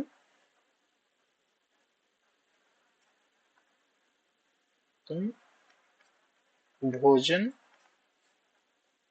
नहीं खाते हो या करते हो, बात एक ही होता है ना, भोजन नहीं करते हो या नहीं खाते हो, बात तो एक ही है ना हिंदी में, है ना। तो जब कभी अगर अंग्रेजी में आते तुम भोजन नहीं करते हो तो डू मत लिख लेना, करने की इंग्लिश डू होती है तो डू मत लिख लेना, वहां ईट ही लिखोगे, सेंस को पकड़ना होता है। तुम भोजन नहीं खाते हो, सॉरी हिंदी का थोड़ा लफड़ा है, नहीं खाते हो, तो इसको हम ट्रांसलेट करते हैं यू। वही पुराना नियम है, सब्जेक्ट पहले लिखो, उसके बाद से वर्ब लिखो, वर्ब में सबसे पहले वर्ब, मेन वर्ब के पहले हेल्पिंग वर्ब आता है, हेल्पिंग वर्ब लिखो, यानी यू डू। अब यहाँ डू क्यों लग रहा है, क्योंकि सब्जेक्ट हमारा प्लूरल है ना, तो इसमें एस एस तो जुड़ेगा ना, इसलिए ये डू है, यू डू। और उसके तुरंत बाद नॉट, नहीं की हेल्पिंग वर्ब के तुरंत बाद नॉट। किसी भी सेंटेंसेस में देखिएगा जब भी हमें किसी सेंटेंस को पॉजिटिव से नेगेटिव बदलना होता है, हम हेल्पिंग वर्ब के तुरंत बाद नॉट लगा देते हैं, है ना। इसके प्रीवियसली अगर आपने मेरे कुछ ट्यूटोरियल्स देखे होंगे तो आप देखते होंगे कि is are am, is am are के बाद नॉट लगता था, वाज वर के बाद नॉट लगता था। तो इसी तरह से यहाँ पे डू डज जो है वो हेल्पिंग वर्ब है इस टेंस का, तो उसके तुरंत बाद नॉट लग जाएगा। यू डू नॉट, यानी तुम नहीं करते हो, इसका मतलब होता है तुम नहीं। अब कोई भी सब वर्ब हो सकता है करते हुए, नहीं यहाँ पे खाना है तो यू डू नॉट ईट हो जाएगा, मेन वर्ब। ठीक है, देख रहे हैं आप, है ना, यू डू नॉट ईट। अब बचा क्या, ये ना, तुम नहीं खाते हो, यू डू नॉट ईट क्या, भोजन, दी फूड। फूड भी लिख सकते थे, ऐसा नहीं कि दी लगाना जरूरी है, द लगाना जरूरी है। और कब दी पढ़ते हैं कब द पढ़ते हैं इसका भी नियम है। इसका नियम ये है कि अगर द के बाद आने वाला जो साउंड है वो कोई वॉवल साउंड है तो उसको दी पढ़ते हैं, ठीक है। और अगर कोई कॉन्सोनेंट साउंड है तो हम द ही पढ़ते हैं। यहाँ पे फू फ है ना, तो ये वॉवल साउंड नहीं है, ये कॉन्सोनेंट साउंड, यहाँ द पढ़ेंगे, ठीक है, मैंने गलती से दी बोल दिया। ठीक, you do not eat the food, ठीक है। अब देखो सेंटेंस हमने देख लिया इंग्लिश में, अब इसके हिसाब से हम स्ट्रक्चर बना लेते हैं। यू यानी ये क्या है, प्लूरल सब्जेक्ट है, तो मैं आप लिखेंगे प्लूरल सब्जेक्ट, ठीक है, यानी प्लूरल सब्जेक्ट सबसे पहले आएगा। फिर इसके लिए जो हेल्पिंग वर्ब है वो है डू, इसमें डस तो लगता नहीं है, कोई सब्जेक्ट ही प्लूरल है, तो ऐसे इस लगाने का नियम ही खत्म। फिर नॉट, ठीक है, डू नॉट भी लिख सकते थे। फिर मेन वर्ब ईट है तो ये मेन वर्ब है। और फिर क्या हुआ, जो बच गया उसको हम ऑब्जेक्ट कहते हैं, ऑब्जेक्ट लिख के फुल स्टॉप। ये हो जाएगा प्लूरल सब्जेक्ट के लिए नेगेटिव का स्ट्रक्चर। आई होप यहाँ तक सब क्लियर है। कंफ्यूजन होगा क्योंकि आप सीख रहे हो ना, कंफ्यूजन होगा और ये अच्छी बात है। और आप गलतियां करें वो भी अच्छी बात है ना। लेकिन एक बार अगर आप गलती करते हैं और उसका अगर आपको फिर से उसका सोल्यूशन मिल जाए तो try to not to repeat those mistakes again, है ना। तो फिर उस गलती को दोबारा दोहराना नहीं चाहिए। अच्छा चलिए भाई, एक दो बार दोहरा भी दिया तो चलेगा, है ना। इतना खुद पे हार्श होना जरूरी नहीं है। सबके सीखने का जो पेस होता है वो अलग होता है ना। बस वहां पे थोड़ा हार्ड वर्क आपको चाहिए होता है, ठीक है। तो अभी तक हमने देख लिया सिंगुलर, अगर नेगेटिव है, नेगेटिव सेंटेंस है तो उसको सिंगुलर सब्जेक्ट और प्लूरल सब्जेक्ट को कैसे करना है उसका नियम भी हमने यहाँ पे बना लिया, खुद से भी नियम बना लिया एक सेंटेंस देख के। अब कुछ सेंटेंसेस कर लेते हैं। फॉर एग्जाम्पल, मैं क्रिकेट नहीं खेलता हूँ, ठीक है। वह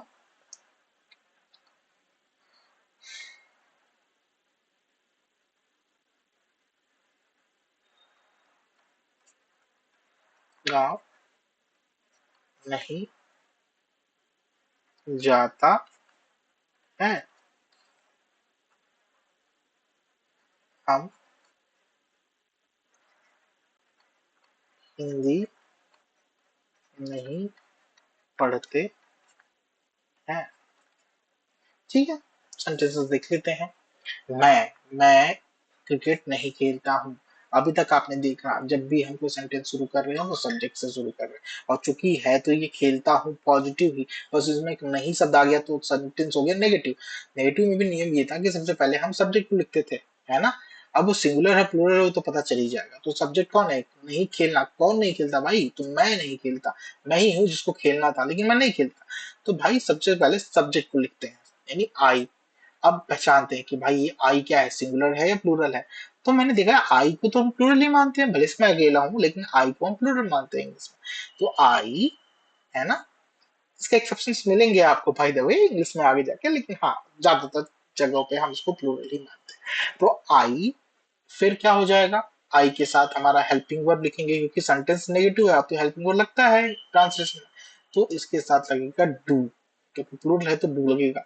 और डू के तुरंत बाद हेल्पिंग वर्ब के तुरंत बाद नॉट, है ना। आई डू नॉट यानी मैं नहीं करता हूँ। अब मैं क्या नहीं करता हूँ, खेलता नहीं हूँ। तो आई डू नॉट, नॉट के बाद मेन वर्ब यानी प्ले। प्ले मतलब होता है खेलना। मैं नहीं खेलता हूँ तक का ट्रांसलेशन हो गया है, लेकिन बचा क्या, क्रिकेट यानी क्रिकेट।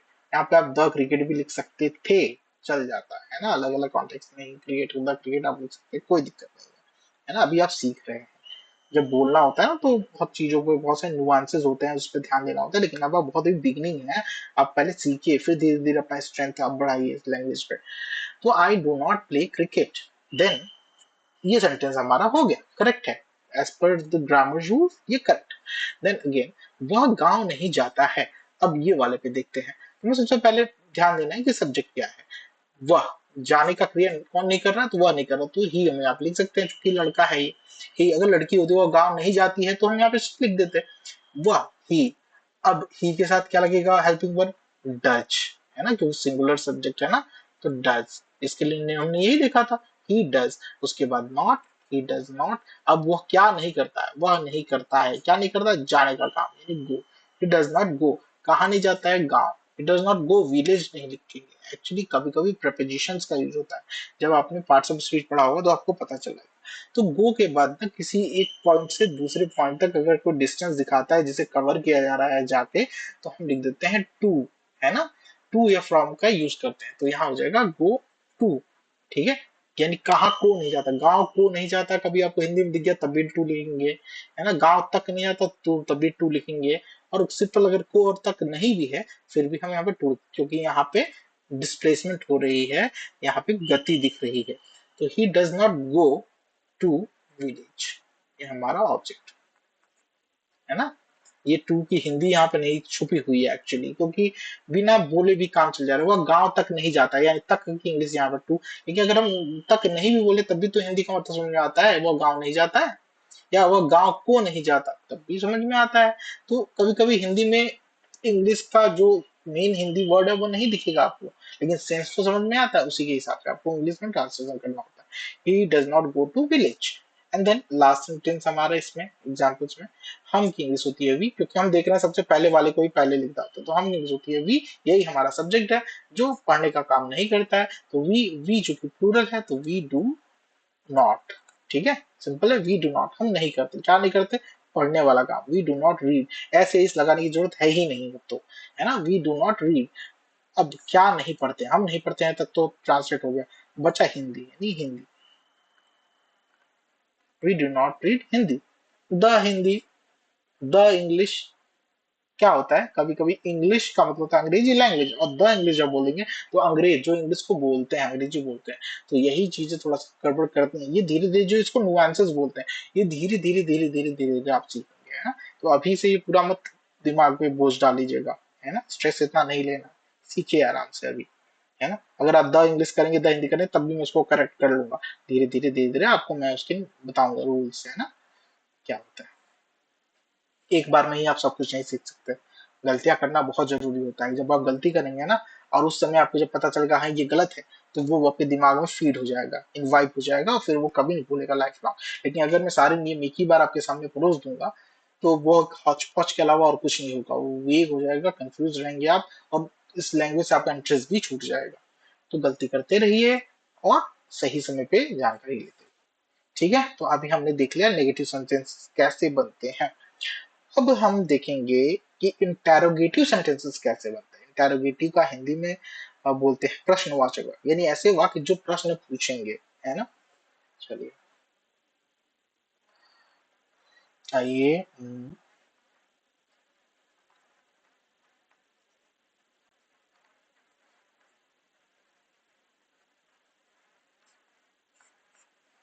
प्रेजेंट इंडेफिनिट के इंटेरोगेटिव शब्द देखे हैं।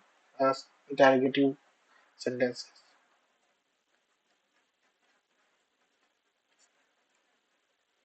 प्रश्नवाचक वाक्य, अब इसको आइडेंटिफाई कैसे करेंगे, ये प्रश्न पूछेगा, क्वेश्चन पूछेगा, और इसके लास्ट में ना ये क्वेश्चन मार्क होता है, सबसे बड़ा आइडेंटिफायर, है ना। देख लेते हैं कुछ एग्जांपल्स। क्या तुम अंग्रेजी पढ़ते हो, और लास्ट में क्वेश्चन मार्क। देखिए ये लास्ट में क्वेश्चन मार्क है, इंटेरोगेटिव सेंटेंस है।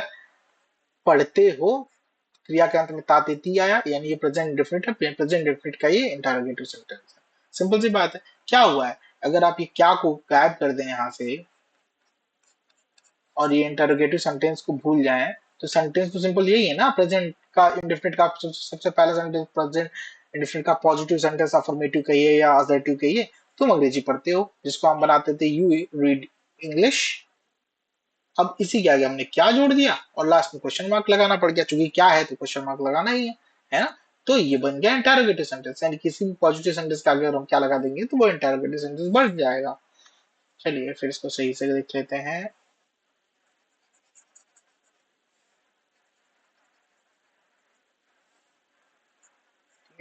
बेसिक रूल कहता है इंटेरोगेटिव सेंटेंस का कि आप हेल्पिंग वर्ब को बाहर निकाल के रख दो, और बाकी सेंटेंस को ज्यो का त्यों रख दो, और क्वेश्चन मार्क ऐड कर दो। लेकिन ये जो होता है वो प्रेजेंट डेफिनेट टेंस में ऐसे नहीं करना होता, वैसे वो होगा, वैसे उसी हिसाब से होगा। आइए देखते हैं कैसे। Let me right this again. क्या तुम अंग्रेजी पढ़ते हो, क्वेश्चन। ये एग्जांपल है। स्ट्रक्चर क्या फॉलो करेंगे हम, स्ट्रक्चर में हम फॉलो करते हैं ये नियम जो होता है, फिर से इसका ट्रांसलेशन हम थोड़ी देर में करेंगे। पहले हम स्ट्रक्चर फॉलो क्या करना है। आप सबको याद होगा जो मैंने शुरुआत में बोला था, इंग्लिश का जो मेन स्ट्रक्चर फॉलो हम करते हैं वो करते हैं सब्जेक्ट वर्ब ऑब्जेक्ट, ये बताया था मैंने। हम्म? फिर ये अलग अलग टेंसेस में अलग अलग रूप लेता रहता है। तो इस वाले पर्टिकुलर टेंस में हमने देखा था कि हम क्या करते हैं, पॉजिटिव के लिए हम सब्जेक्ट वर्ब में ऐसे ये सिंगुलर सब्जेक्ट के लिए, और प्लूरल के लिए उसे वर्ब रख के ऑब्जेक्ट लिखते हैं। अब जब हमने नेगेटिव किया तो हमें पता चला कि भाई साहब वर्ब के दो जो पार्ट होते हैं ना, हेल्पिंग वर्ब मेन वर्ब, उसमें हेल्पिंग वर्ब आना शुरू हो जाता है। उसी तरह से तो हम जानते हैं सब्जेक्ट वर्ब के दो पार्ट होते हैं, हेल्पिंग वर्ब और मेन वर्ब प्लस ऑब्जेक्ट। ठीक है, तो नेगेटिव सेंटेंसेस बनाते हुए हमने हेल्पिंग वर्ब्स के आइडेंटिटी हमने इंट्रोड्यूस तो हो गए हैं कि सब्जेक्ट प्रेजेंट डेफिनिट टेंस में हेल्पिंग वर्ब क्या क्या होते हैं, क्या क्या होते हैं आपने देखा ही है, डू या डज लगते हुए, है ना, यही हेल्पिंग वर्ब थे।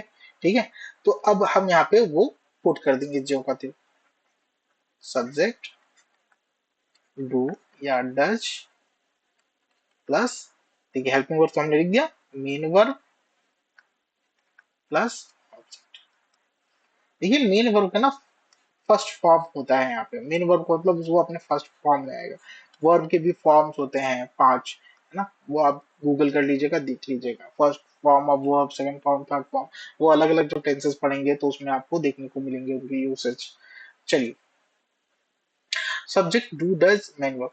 अब इंटेरोगेटिव सेंटेंस में हम क्या करते हैं, तो इंटेरोगेटिव सेंटेंस में जो यस नो टाइप वाले क्वेश्चंस होते हैं जिनका आंसर हम यस नो में दे सकते हैं, उनको ट्रांसलेट करने के दौरान हम उनके हेल्पिंग वर्ब्स को बाहर निकाल लेते हैं। यानी सबसे पहले सब्जेक्ट अब नहीं आएगा, अब डू या डज आएगा, तो चूंकि सबसे पहले आएगा तो वो कैपिटल लेटर में लिख लेंगे आप, डू या डज। ठीक है, ये हमारा पार्ट बाहर आ गया। ठीक है, और बचा क्या, अब बचा सब्जेक्ट, ये वाला हिस्सा। फिर उसके बाद ये तो गायब हो गया है, आगे आ गया, तो ये बचा है मेन वर्ब, मेन वर्ब, फिर ऑब्जेक्ट। और चूंकि ये सेंटेंस कन्वर्ट हो गया असेर्टिव सेंटेंस, सीधे के सीधे ये कन्वर्ट हो गया इंटेरोगेटिव में, तो हम लास्ट में क्वेश्चन मार्क ऐड करेंगे। ये वाला हमको फॉलो करना है स्ट्रक्चर।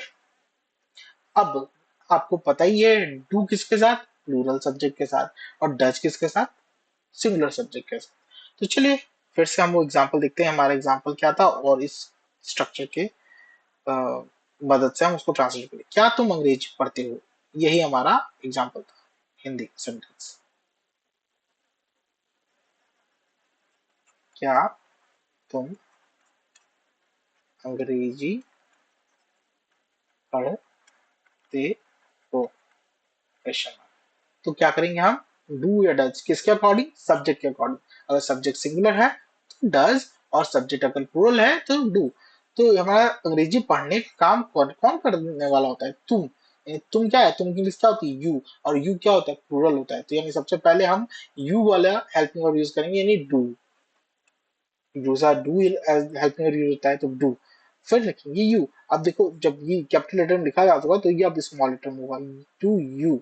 ठीक है, do, Y O U, you, do you. अब होगा मेन वर्ब, मेन वर्ब क्या है, पढ़ना, do you read, do you read, यानी क्या तुम पढ़ते हो, कि अंग्रेजी हो चुकी है। बचा क्या, क्या की अंग्रेजी व्हाट होती है, लेकिन यहाँ नहीं लिखते व्हाट, क्योंकि yes no type interrogative sentence है। इंटेरोगेटिव सेंटेंस भी दो तरह के होते हैं, मैं अभी आपको बताऊंगा थोड़ी देर में। तो ये यस नो टाइप है, क्योंकि क्यों यस नो टाइप है, क्योंकि हम इसका आंसर यस या नो में दे सकते हैं। सपोज अगर मैं आपसे क्वेश्चन पूछता हूँ, क्या तुम अंग्रेजी पढ़ते हो, तो आप जवाब दे सकते हो ना, हाँ या नहीं। इससे ही मुझे आंसर आपका मिल जाएगा। अब और एक्स्ट्रा बोल सकते हैं, हाँ मैं पढ़ता हूँ, हाँ मैं नहीं पढ़ता। ठीक है, तो यस नो टाइप में आप इसका आंसर दे सकते हैं। लेकिन कुछ ऐसे इंटेरोगेटिव सेंटेंस होते हैं जिसको आप यस या नो बोल के आंसर नहीं कर सकते। जैसे तुम्हारा घर कहाँ है, हाँ, it doesn't give me a sense of any kind of answer, नहीं, कोई सेंस नहीं बनता। वहां आपको बताना पड़ेगा कि मेरा घर लखनऊ है, आगरा है, दिल्ली है, मुंबई है, ऐसे। ठीक है, तो वो भी इंटरोगेटिव, वो भी प्रश्न पूछ रहा है, लेकिन वो डब्ल्यू एच क्वेश्चन वर्ड्स जो ऐड होते हैं ना, वो वाले डब्ल्यू एच सेंटेंस होते हैं, इंटरोगेटिव सेंटेंसेस। चलिए तो यहाँ पे देखिए, डू यू रीड, यानी क्या तुम पढ़ते हो, क्या बचा, अंग्रेजी, इंग्लिश, और क्वेश्चन मार्क तो लिखते ही हैं, डू यू रीड इंग्लिश। ठीक है, क्लियर है इतना। अब देखिए, अब कोई सिंगुलर सब्जेक्ट करके देख लेते हैं, जैसे क्या तो लगेगा ही लगेगा, है ना, क्या वह, क्या वह हिंदी बोलती है। देखिए हिंदी एक भाषा है ना, तो यहाँ बोलेंगे इंग्लिश टेल नहीं लिखेंगे, है ना। मैंने आपको बताया जब भी कोई भाषा बोलते हैं तो वहां स्पीक लिखते हैं। क्या वह हिंदी बोलती है, तो हमने देखा था कि सिंगुलर सब्जेक्ट के साथ डज लिखते हैं, क्योंकि पहले लिखा है तो कैपिटल में डज। वह बोलती है, क्योंकि बोलती है लड़की, यानी वह की इंग्लिश होगी शी, ही नहीं लिखेगा। ठीक है, डज शी, डज शी, बोलने की इंग्लिश, क्योंकि मेन वर्ब लिखना है, रीड है ना, इसी तरह मेन वर्ब इसका बोलना है, तो यहाँ पे स्पीक होगा, टेल नहीं होगा, क्योंकि भाषा है ना हिंदी, इसलिए डज शी स्पीक हिंदी। ठीक है, बढ़िया, does she speak Hindi, question mark, हो गया ये भी सही, ये भी सही। तो this is how you're going to translate interrogative sentences in present definite tenses. ठीक है, अब जरा ये थे यस नो टाइप वाले इंटेरोगेटिव सेंटेंस, है ना, ये थे यस नो टाइप। मैं आपको कुछ थोड़ा ज्यादा डिटेल में नहीं बताऊंगा, अब मैं आपको थोड़ा सा बताऊं। तो ये वाला जो स्ट्रक्चर है वो थोड़ा दिमाग में रखे रहिएगा। अब हम बातें हैं आपके इंटेरोगेटिव सेंटेंस के ही डब्ल्यू एच वर्ड्स टाइप में।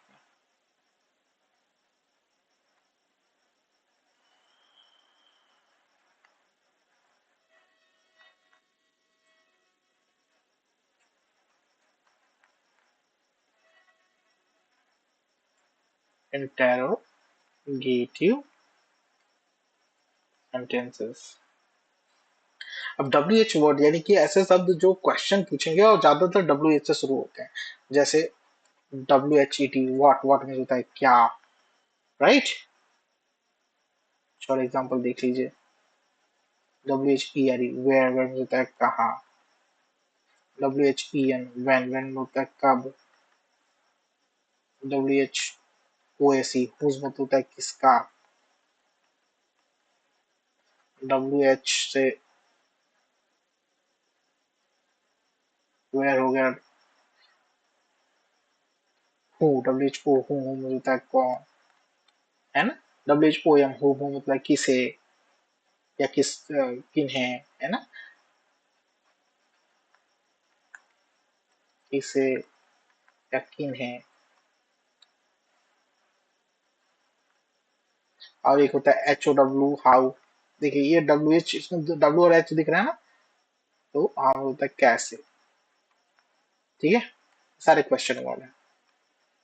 ठीक है, तो अब इनका यूज करके हम क्वेश्चंस पूछेंगे। ठीक है, जैसे आपने बहुत बेसिक, तो आपको पता ही होगा व्हाट इज योर नेम, आपका नाम क्या है ना। इसमें भी देख रहे हैं कि सबसे पहले डब्ल्यू एच वर्ड है। तो ऐसे सेंटेंसेस जिसका आंसर यस नो, यस या नो में नहीं दे पाएंगे, तो उनको हम बोलते हैं W H word types, interrogative sentences. और हमारा जो नियम है, इसका नियम ये कहता है कि वाक्य में कहीं पे भी अगर ये शब्द आते हैं तो इनकी अंग्रेजी पहले लिखते हैं। जैसे एग्जाम्पल से समझेंगे तो ज्यादा अच्छे से समझो। जैसे तुम तुम मिठाई खाते हो, ये हमारा क्या था, पॉजिटिव सेंटेंस था। ठीक है, और पॉजिटिव सेंटेंस किसका था, वो यानी प्रेजेंट का पॉजिटिव सेंटेंस, खाते हुए क्रिया करते हैं यानी प्रेजेंट डिफरेंट का पॉजिटिव सेंटेंस था। अब इसको हम अगर इंटेरोगेटिव में बदलें तो हम पूछ सकते हैं, क्या तुम मिठाई खाते हो। तो ये हो गया इंटेरोगेटिव, यानी ये प्रश्न पूछना। तो क्या तुम मिठाई खाते हो, तो तुम बता सकते हो हाँ या ना, इसमें आंसर हो सकता है, इसका उत्तर दिया कहा है ना में। तो ये था yes no type, yes no type वाले इंटेरोगेटिव सेंटेंस। लेकिन कभी कभी ऐसा होता है कि हम यस और नो में आंसर नहीं दे सकते। जैसे अगर लिखो यहाँ पे, तुम क्या खाते हो, देखो लास्ट में हो आया, क्रिया में तातिथि आया यानी है, तो ये प्रेजेंट डेफिनेट। और ये है क्वेश्चन, क्वेश्चन मार्क है, और क्या आया है ना, क्या, क्यों, कैसे, कहा, ये शब्द अभी आ गए, तो ये है क्वेश्चन। लेकिन क्या हम इसका जवाब हाँ या ना में दे सकते हैं, नहीं, हमें बताना पड़ेगा कि हम क्या खाते हैं, है ना, तुम क्या खाते हो। यानी ऐसे जब सेंटेंसेस आए इंटरोगेटिव में, तो हम उस क्वेश्चन वाले वर्ड की इंग्लिश सबसे पहले लिख देते हैं। यानी क्या की इंग्लिश, व्हाट। क्या की इंग्लिश क्या होती है, व्हाट। अब जो नियम हम यहाँ पर देखे थे पहले, वो सारा structure same to same follow हो जाएगा। Do does, subject, main verb, object वाला। ठीक है, यानी कि व्हाट। अब डू डज वाला जो नियम है, तो डू किसका लगता है, प्लूरल और सब्जेक्ट के साथ। तुम क्या है, तुम हमारे यहाँ सब्जेक्ट है, खाने का क्रिया कौन करता है, तुम ही करते हैं ना, तो यहाँ पे लग जाएगा डू। फिर व्हाट डू, उसके बाद से हमारा सब्जेक्ट आता है, डू डज के बाद से हमारा सब्जेक्ट, तो यहाँ पे सब्जेक्ट हमारा यू है, तो व्हाट डू यू। उसके बाद से सब्जेक्ट के बाद से मेन वर्ब आता है, तो खाने की इंग्लिश होती है ईट, व्हाट डू यू ईट। और इसमें कुछ ऑब्जेक्ट है ही नहीं, तो हम बस इतने में हमारा सेंटेंस हो गया। क्या की इंग्लिश भी हो गई, तुम की इंग्लिश भी हो गया, खाने की इंग्लिश भी हो गई, और हो की इंग्लिश तो में ऑलरेडी आप समझ सकते हैं कि यहाँ पे डू लग गया है। हेल्पिंग वर्ब हिंदी में हो है, और इंग्लिश में हेल्पिंग वर्ब प्रेजेंट डिफरेंट का डू डज होता ही है, तो हमने लिख लिया, और क्वेश्चन मार्क। तो इसका ट्रांसलेशन हो गया what do you eat. I hope आपको अभी तक ये समझ में आया होगा। अब जब हमने हिंदी ट्रांसलेशन यहाँ कर ही लिया है अभी तक, इस ट्रांसलेशन से हम निकालने की कोशिश करेंगे स्ट्रक्चर्स कैसे बनेंगे। तो हमने देखा डब्ल्यू एच वर्ड, यानी कि इसका मतलब कि सबसे पहले डब्ल्यू एच वर्ड हम लिख देंगे। अगर यस या नो में आंसर नहीं दे पाते हैं तो डब्ल्यू एच वर्ड स्ट्रक्चर में आ जाएगा। फिर डू है, इसका मतलब डू क्या है, हेल्पिंग वर्ब है ना, तो यहाँ पे हेल्पिंग वर्ब आ जाएगा। डू और हेल्पिंग वर्ब और कितने होते हैं, दो होते हैं, डू या डज होते हैं प्रेजेंट डिफरेंट में, प्रेजेंट डिफरेंट है ही, तो हेल्पिंग वर्ब आ गया। फिर यू क्या है, यू तो सब्जेक्ट है, यानी कि इसका मतलब सब्जेक्ट आ जाएगा, चाहे वो सब्जेक्ट सिंगुलर हो या प्लूरल हो। सिंगुलर होगा तो डज लगेगा, प्लूरल होगा तो डू लगेगा, ठीक है। फिर सब्जेक्ट हो गया, उसके तुरंत बाद क्या लिखा हमने, मेन वर्ब ईट, ईट तो यहाँ पे मेन वर्ब आ जाएगा। उसके बाद अगर कुछ बचा तो उसको ऑब्जेक्ट बोलते ही हैं, फिर उसके बाद क्वेश्चन, क्योंकि यहाँ ऑब्जेक्ट नहीं दिखता तो नहीं लिखा, बाकी स्ट्रक्चर में फॉलो करेंगे। ये स्ट्रक्चर हो जाएगा जिसे हमें WH वर्ड टाइप सेंटेंसेस में फॉलो करना है। आई होप आपको अभी तक समझ में आ रहा होगा। देखिए ये हमारा जो पर्टिकुलर स्ट्रक्चर है इसको हमें फॉलो करना है। चलिए अब इस पे भी बेस्ड कुछ सेंटेंसेस और देख लेते हैं, जैसे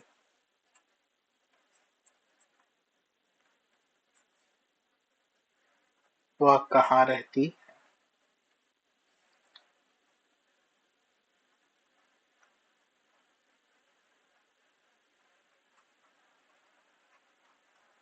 है, किससे मिलती हो।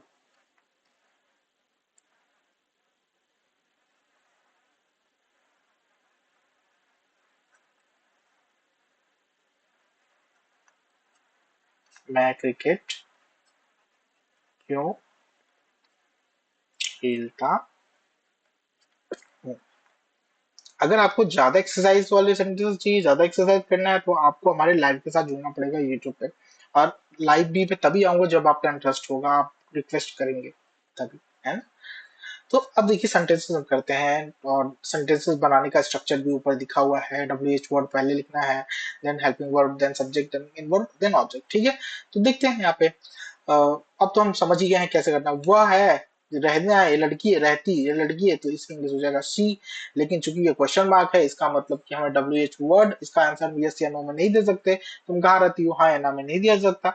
ये वह कहाँ रहती है, हाँ या ना में जवाब नहीं दे सकते, हमें उस लोकेशन को पता है। इसका मतलब कि इसको ट्रांसलेट करने के लिए हमें WH वर्ड पहले लिखना होगा। WH वर्ड क्या है, यही है ना, कहाँ, कहाँ यूज होती है, सबसे पहले लिख दिया वेयर। उसके बाद से डू या डज, डू या डज डिपेंड करता है सब्जेक्ट पे ना, सिंगुलर है प्लूरल है। तो वह यानी लड़की है शी, तो शी क्या है, सिंगुलर है, तो वेयर डज। अब सब्जेक्ट लिखना होता है यहाँ पे, डज के बाद से सब्जेक्ट, यानी सब्जेक्ट क्या है, वह यानी लड़की यानी शी, वेयर डज शी। अब बचा क्या, मेन वर्ब। मेन वर्ब यानी रहना, रहने की इंग्लिश होती है लीव, ठीक है। Where does she live. और कुछ बचा इसमें, सब इंग्लिश तो हो ही गई। तो वेयर डज शी लीव, क्योंकि क्वेश्चन मार्क है, क्वेश्चन मार्क, ये हो गया हमारा सही। अब आगे बढ़ते हैं। तुम किससे मिलती हो, किससे, किससे की इंग्लिश होती है होम, किसे या किने या किससे। तो यहाँ पर जो होम, WH वर्ड की इंग्लिश सबसे पहले होम, है ना। फिर हमें लगता है हेल्पिंग वर्ब, देखिए यहाँ डज दिखा है, यहाँ चूंकि तुम है प्लूरल सब्जेक्ट, तो यहाँ तो हो गए डू, होम डू। फिर सब्जेक्ट, सब्जेक्ट लिखना होता है ना, यहाँ शी सब्जेक्ट यहाँ पे था, यहाँ सब्जेक्ट यू है, होम डू यू। बचा क्या, मिलना, मिलने की इंग्लिश क्या होती है, meet, question, do you meet. इन दोनों सेंटेंसेस में ना अभी तक हमें ऑब्जेक्ट नहीं दिखा, लेकिन अब यहाँ नीचे आके देखते हैं। यहाँ मैं क्रिकेट क्यों खेलता हूँ, क्यों, WH वर्ड इसकी इंग्लिश सबसे पहले, क्यों की इंग्लिश होती है वाई, वाई। अब वाई लिख दिया, अब हमें इस सेंटेंस में जो हेल्पिंग वर्ब आएगा वो लिखना है। तो चूंकि हेल्पिंग वर्ब डिसाइड होता है सब्जेक्ट से, मैं के लिए हेल्पिंग वर्ब क्या होगा, डू, वाई डू। अब उसके तुरंत बाद में मैं की इंग्लिश, एक बहुत इंपॉर्टेंट, जब भी आप आई लिखेंगे ना, मैं की इंग्लिश वो हमेशा कैपिटल में लिखते हैं। व्हेन डू आई, है ना, व्हेन डू आई, गॉड किसी का नाम, और गॉड एक शब्द GOD, गॉड, ये हमेशा कैपिटल में लिखेंगे, याद रखिएगा। आई हमेशा कैपिटल लिखेंगे, और किसी का भी नाम हो, है ना, प्रॉपर नाउन, वो आप कैपिटल में ही लिखेंगे। ये आपके जनरल नॉलेज के लिए बता दे रहा हूँ, यही नुआंसेस होते हैं इंग्लिश के, याद रखिएगा। वाई डू आई यानी मैं क्यों करूं, इसका मतलब होता है वाई डू आई, मैं क्यों करूं, है ना, मैं ध्यान क्यों दूं, मैं क्यों परवाह करूं, why do I care, why do I give a shit about this, मुझे इसकी परवाह क्यों करनी चाहिए, क्यों करूं। और यहाँ पे मैं क्रिकेट क्यों खेलता हूँ, तो वाई डू आई, मैं क्यों करता हूँ, इसका मतलब होता है मैं क्यों करता हूँ, क्या करता हूँ भाई, खेलने का काम। सब्जेक्ट के बाद क्या आएगा, main verb play, why do I play. देखिए अभी तक तो हमने इतना कर लिया कि मैं क्यों खेलता हूँ, बचा क्या, क्रिकेट, यही है ऑब्जेक्ट हमारा, why do I play cricket, और एक क्वेश्चन, बस, सही है। तो अभी तक आपने देख लिया है पॉजिटिव, नेगेटिव, इंटेरोगेटिव में यस नो टाइप इंटेरोगेटिव, और WH वर्ड टाइप। अब हम इंटेरोगेटिव में भी नेगेटिव जोड़ेंगे, यानी interrogative plus negative. I hope you guys are ready. आप अभी तक थके नहीं हो, मैं पढ़ाते पढ़ाते नहीं थक रहा हूँ, तो आप तो सिर्फ आपको पढ़ना है ना, तो आपको तो थकना भी नहीं चाहिए। चलिए आइए देखते हैं इंटेरोगेटिव प्लस नेगेटिव सेंटेंसेस क्या होते हैं।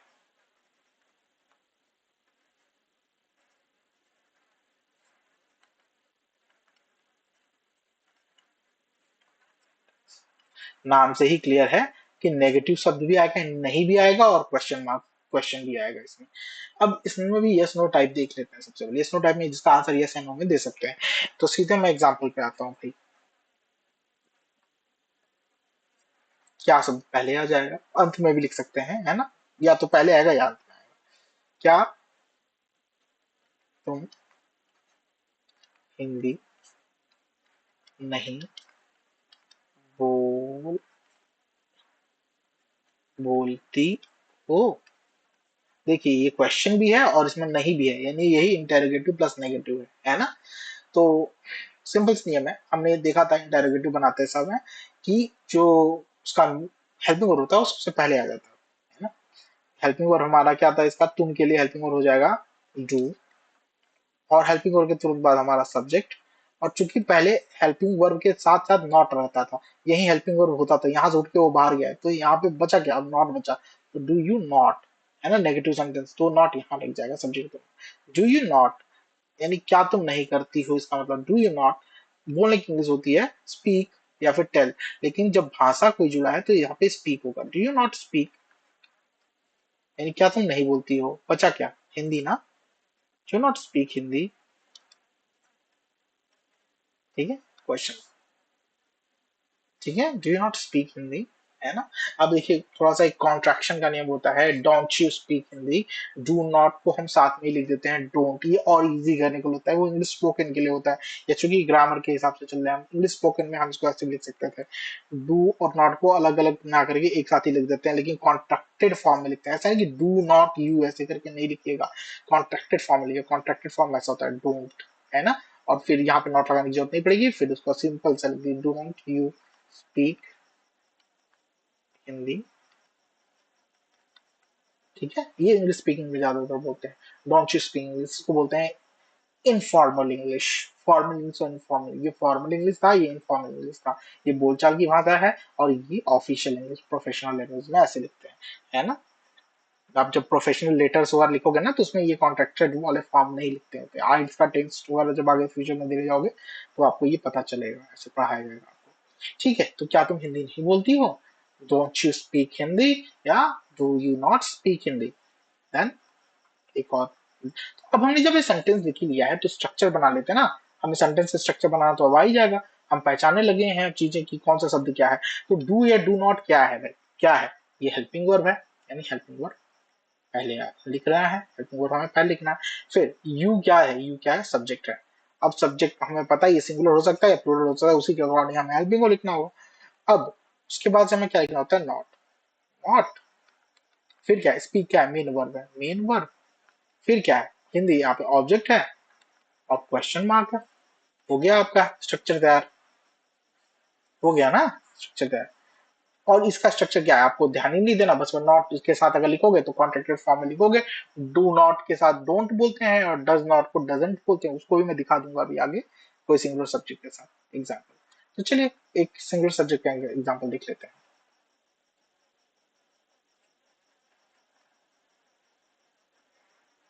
क्या राम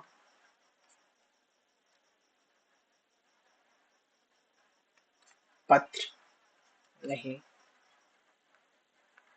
लिखता। देखिए क्वेश्चन मार्क है, इंटेरोगेटिव हो गया, नहीं आया तो नेगेटिव हो गया, और क्या है तो इंटेरोगेटिव तो है ही, है ना। तो उसको ट्रांसलेट करते हैं, हमें पता है कि डू या डट से शुरुआत करना है, हेल्पिंग वर्ब है, और राम है जो सिंगुलर सब्जेक्ट है तो डज आएगा, डज। उसके बाद सब्जेक्ट, सब्जेक्ट कौन है, राम है, नाम है तो capital letter, proper noun, like I told you कि जब भी प्रॉपर नाउन है तो कैपिटल लेटर लिखा होता है, आई है तो कैपिटल लेटर लिखा होता है, जो गॉड एज अ टर्म आएगा तो कैपिटल लेटर लिखेंगे जी। ठीक है, डज राम यानी क्या राम। अब यहाँ पे नेगेटिव का नॉट लगेगा, नहीं का नॉट, डज राम नॉट। फिर हमें लिखना है मेन वर्ब, लिखना की होती है राइट, डज नॉट राइट। और बचा क्या, ऑब्जेक्ट एक समय पे एक ही पत्र लिख सकता है, तो ए लेटर। और फिर बचा क्वेश्चन क्वेश्चन, ठीक है। Does Ram not write a letter, इसको आप ऐसे भी लिख सकते थे, डज और यहाँ पे एन के बाद से स्टॉप डजंट, मैंने बताया ना contracted form, doesn't Ram write a letter, ये इनफॉर्मल इंग्लिश में यूज होता है ना। डजंट राम, डजंट लिखने का तरीका भी आपको पता चल गया, ठीक है। चलिए, तो ये था interrogative plus negative yes no type का। अब हम देखेंगे interrogative plus negative W H word में, ठीक है।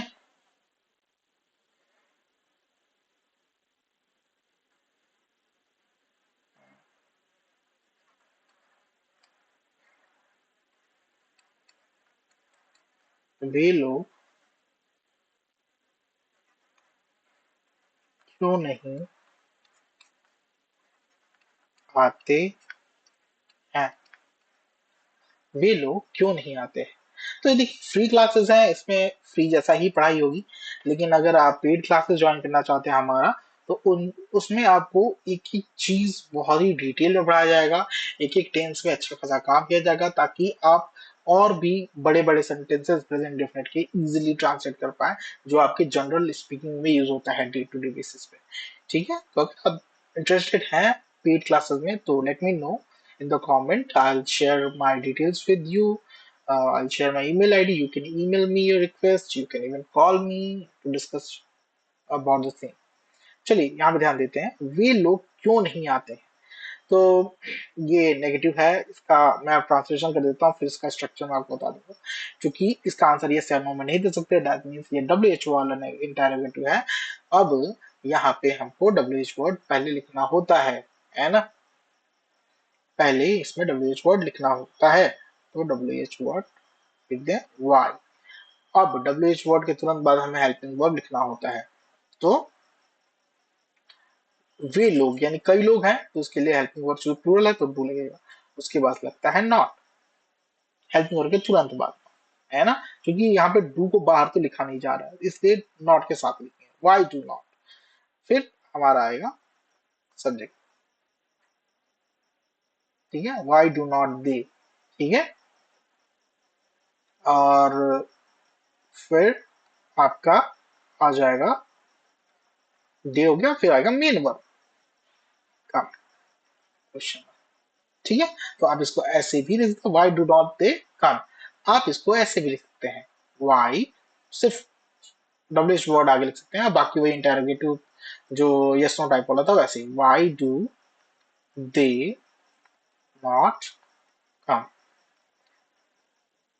तो जनरली ये ज्यादा प्रचलित है, लिखने को आप ऐसे भी लिख सकते हैं, जनरली ये ज्यादा प्रचलित है, तो हम इसको इसके हिसाब से लगाएंगे। तो इसका हम स्ट्रक्चर बनाया गया, तो ये होता है W H word plus helping verb H verb plus subject plus not, ठीक है, plus main verb plus object plus question. तो ये वाला हमें स्ट्रक्चर फॉलो करना है, ठीक है। अब एक एग्जांपल देख लेते हैं।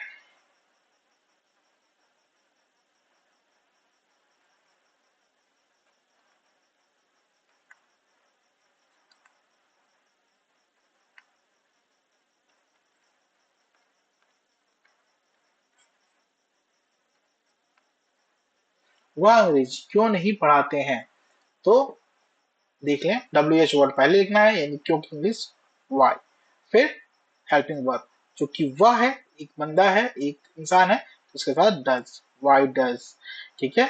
फिर हमें हमें सब्जेक्ट लिखना है ही, वाई डज ही, फिर हमें लिखना है not, why does he not.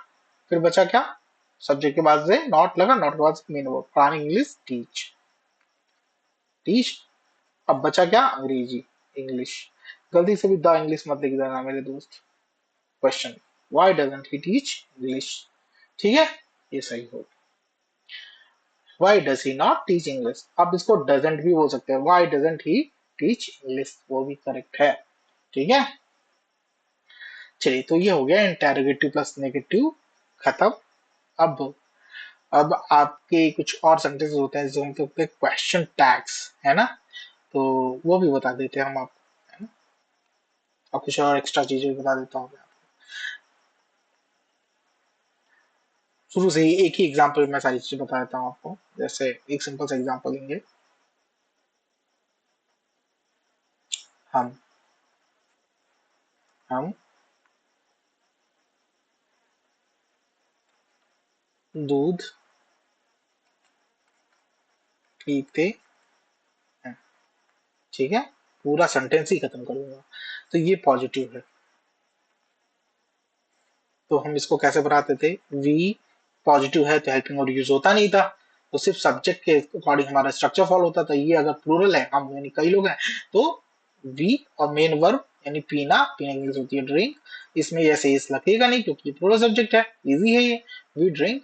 अब हम क्या, हम पीते हैं, हो गया, वी ड्रिंक, क्या पीते हैं, मिल्क, दी मिल्क या मिल्क पी सकते हैं, वी ड्रिंक मिल्क, ठीक है। अगर हम इसको नेगेटिव कर दें, हम दूध नहीं पीते हैं, क्या हो जाता था, बी, और तब हेल्पिंग वर्ब आना शुरू हो जाता था, तो बी के साथ डू लगता है, वी डू नॉट, हम नहीं करते हैं, क्या नहीं करते हैं, ड्रिंक, यानी हम नहीं पीते हैं, वी डू नॉट ड्रिंक क्या, मिल्क। ये था हमारा नेगेटिव। अब मैं पॉजिटिव को पॉज और नेगेटिव को नेग लिखूंगा, ठीक है। अब इंटेरोगेटिव देखते हैं, हम दूध पीते हैं, ठीक है।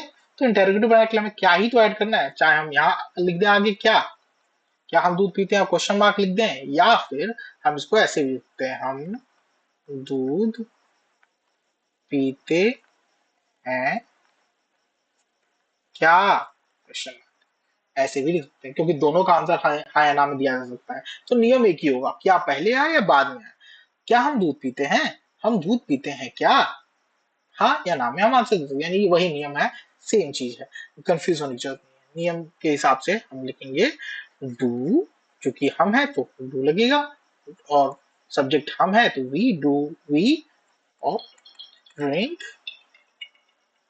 Milk, question. हाँ जी, sorry for the break, actually मैं नीचे चला गया था, ठीक है। तो हमारा सेंटेंस था, हम दूध पीते हैं क्या, या क्या हम दूध पीते हैं, इंटेरोगेटिव सेंटेंस है जो यस नो टाइप है। नियम same, do we drink milk. अब इसका हम करेंगे इंटेरोगेटिव में नेगेटिव ऐड करना, तो क्या हम दूध नहीं पीते हैं, नहीं आगे ऐड हो गया, तो ट्रांसलेशन हो जाएगा do we not drink milk, question mark. इसको हम ऐसे भी लिख सकते हैं, don't we drink milk, don't को डोंच बोलते हैं, डोंच, don't you milk, don't you drink milk, ठीक है। अब बोल सकते हो, लाइक डोंट बोला जाता है, अब डोंट भी बोल सकते हो कभी कभी, हाँ, थोड़ा सा ग्लैमराइज किया रहता है। अब देखिए,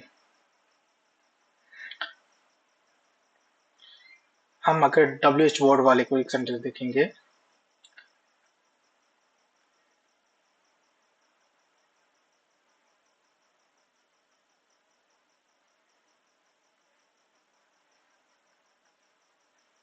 तुम क्या खाते हो, व्हाट डू यू ईट,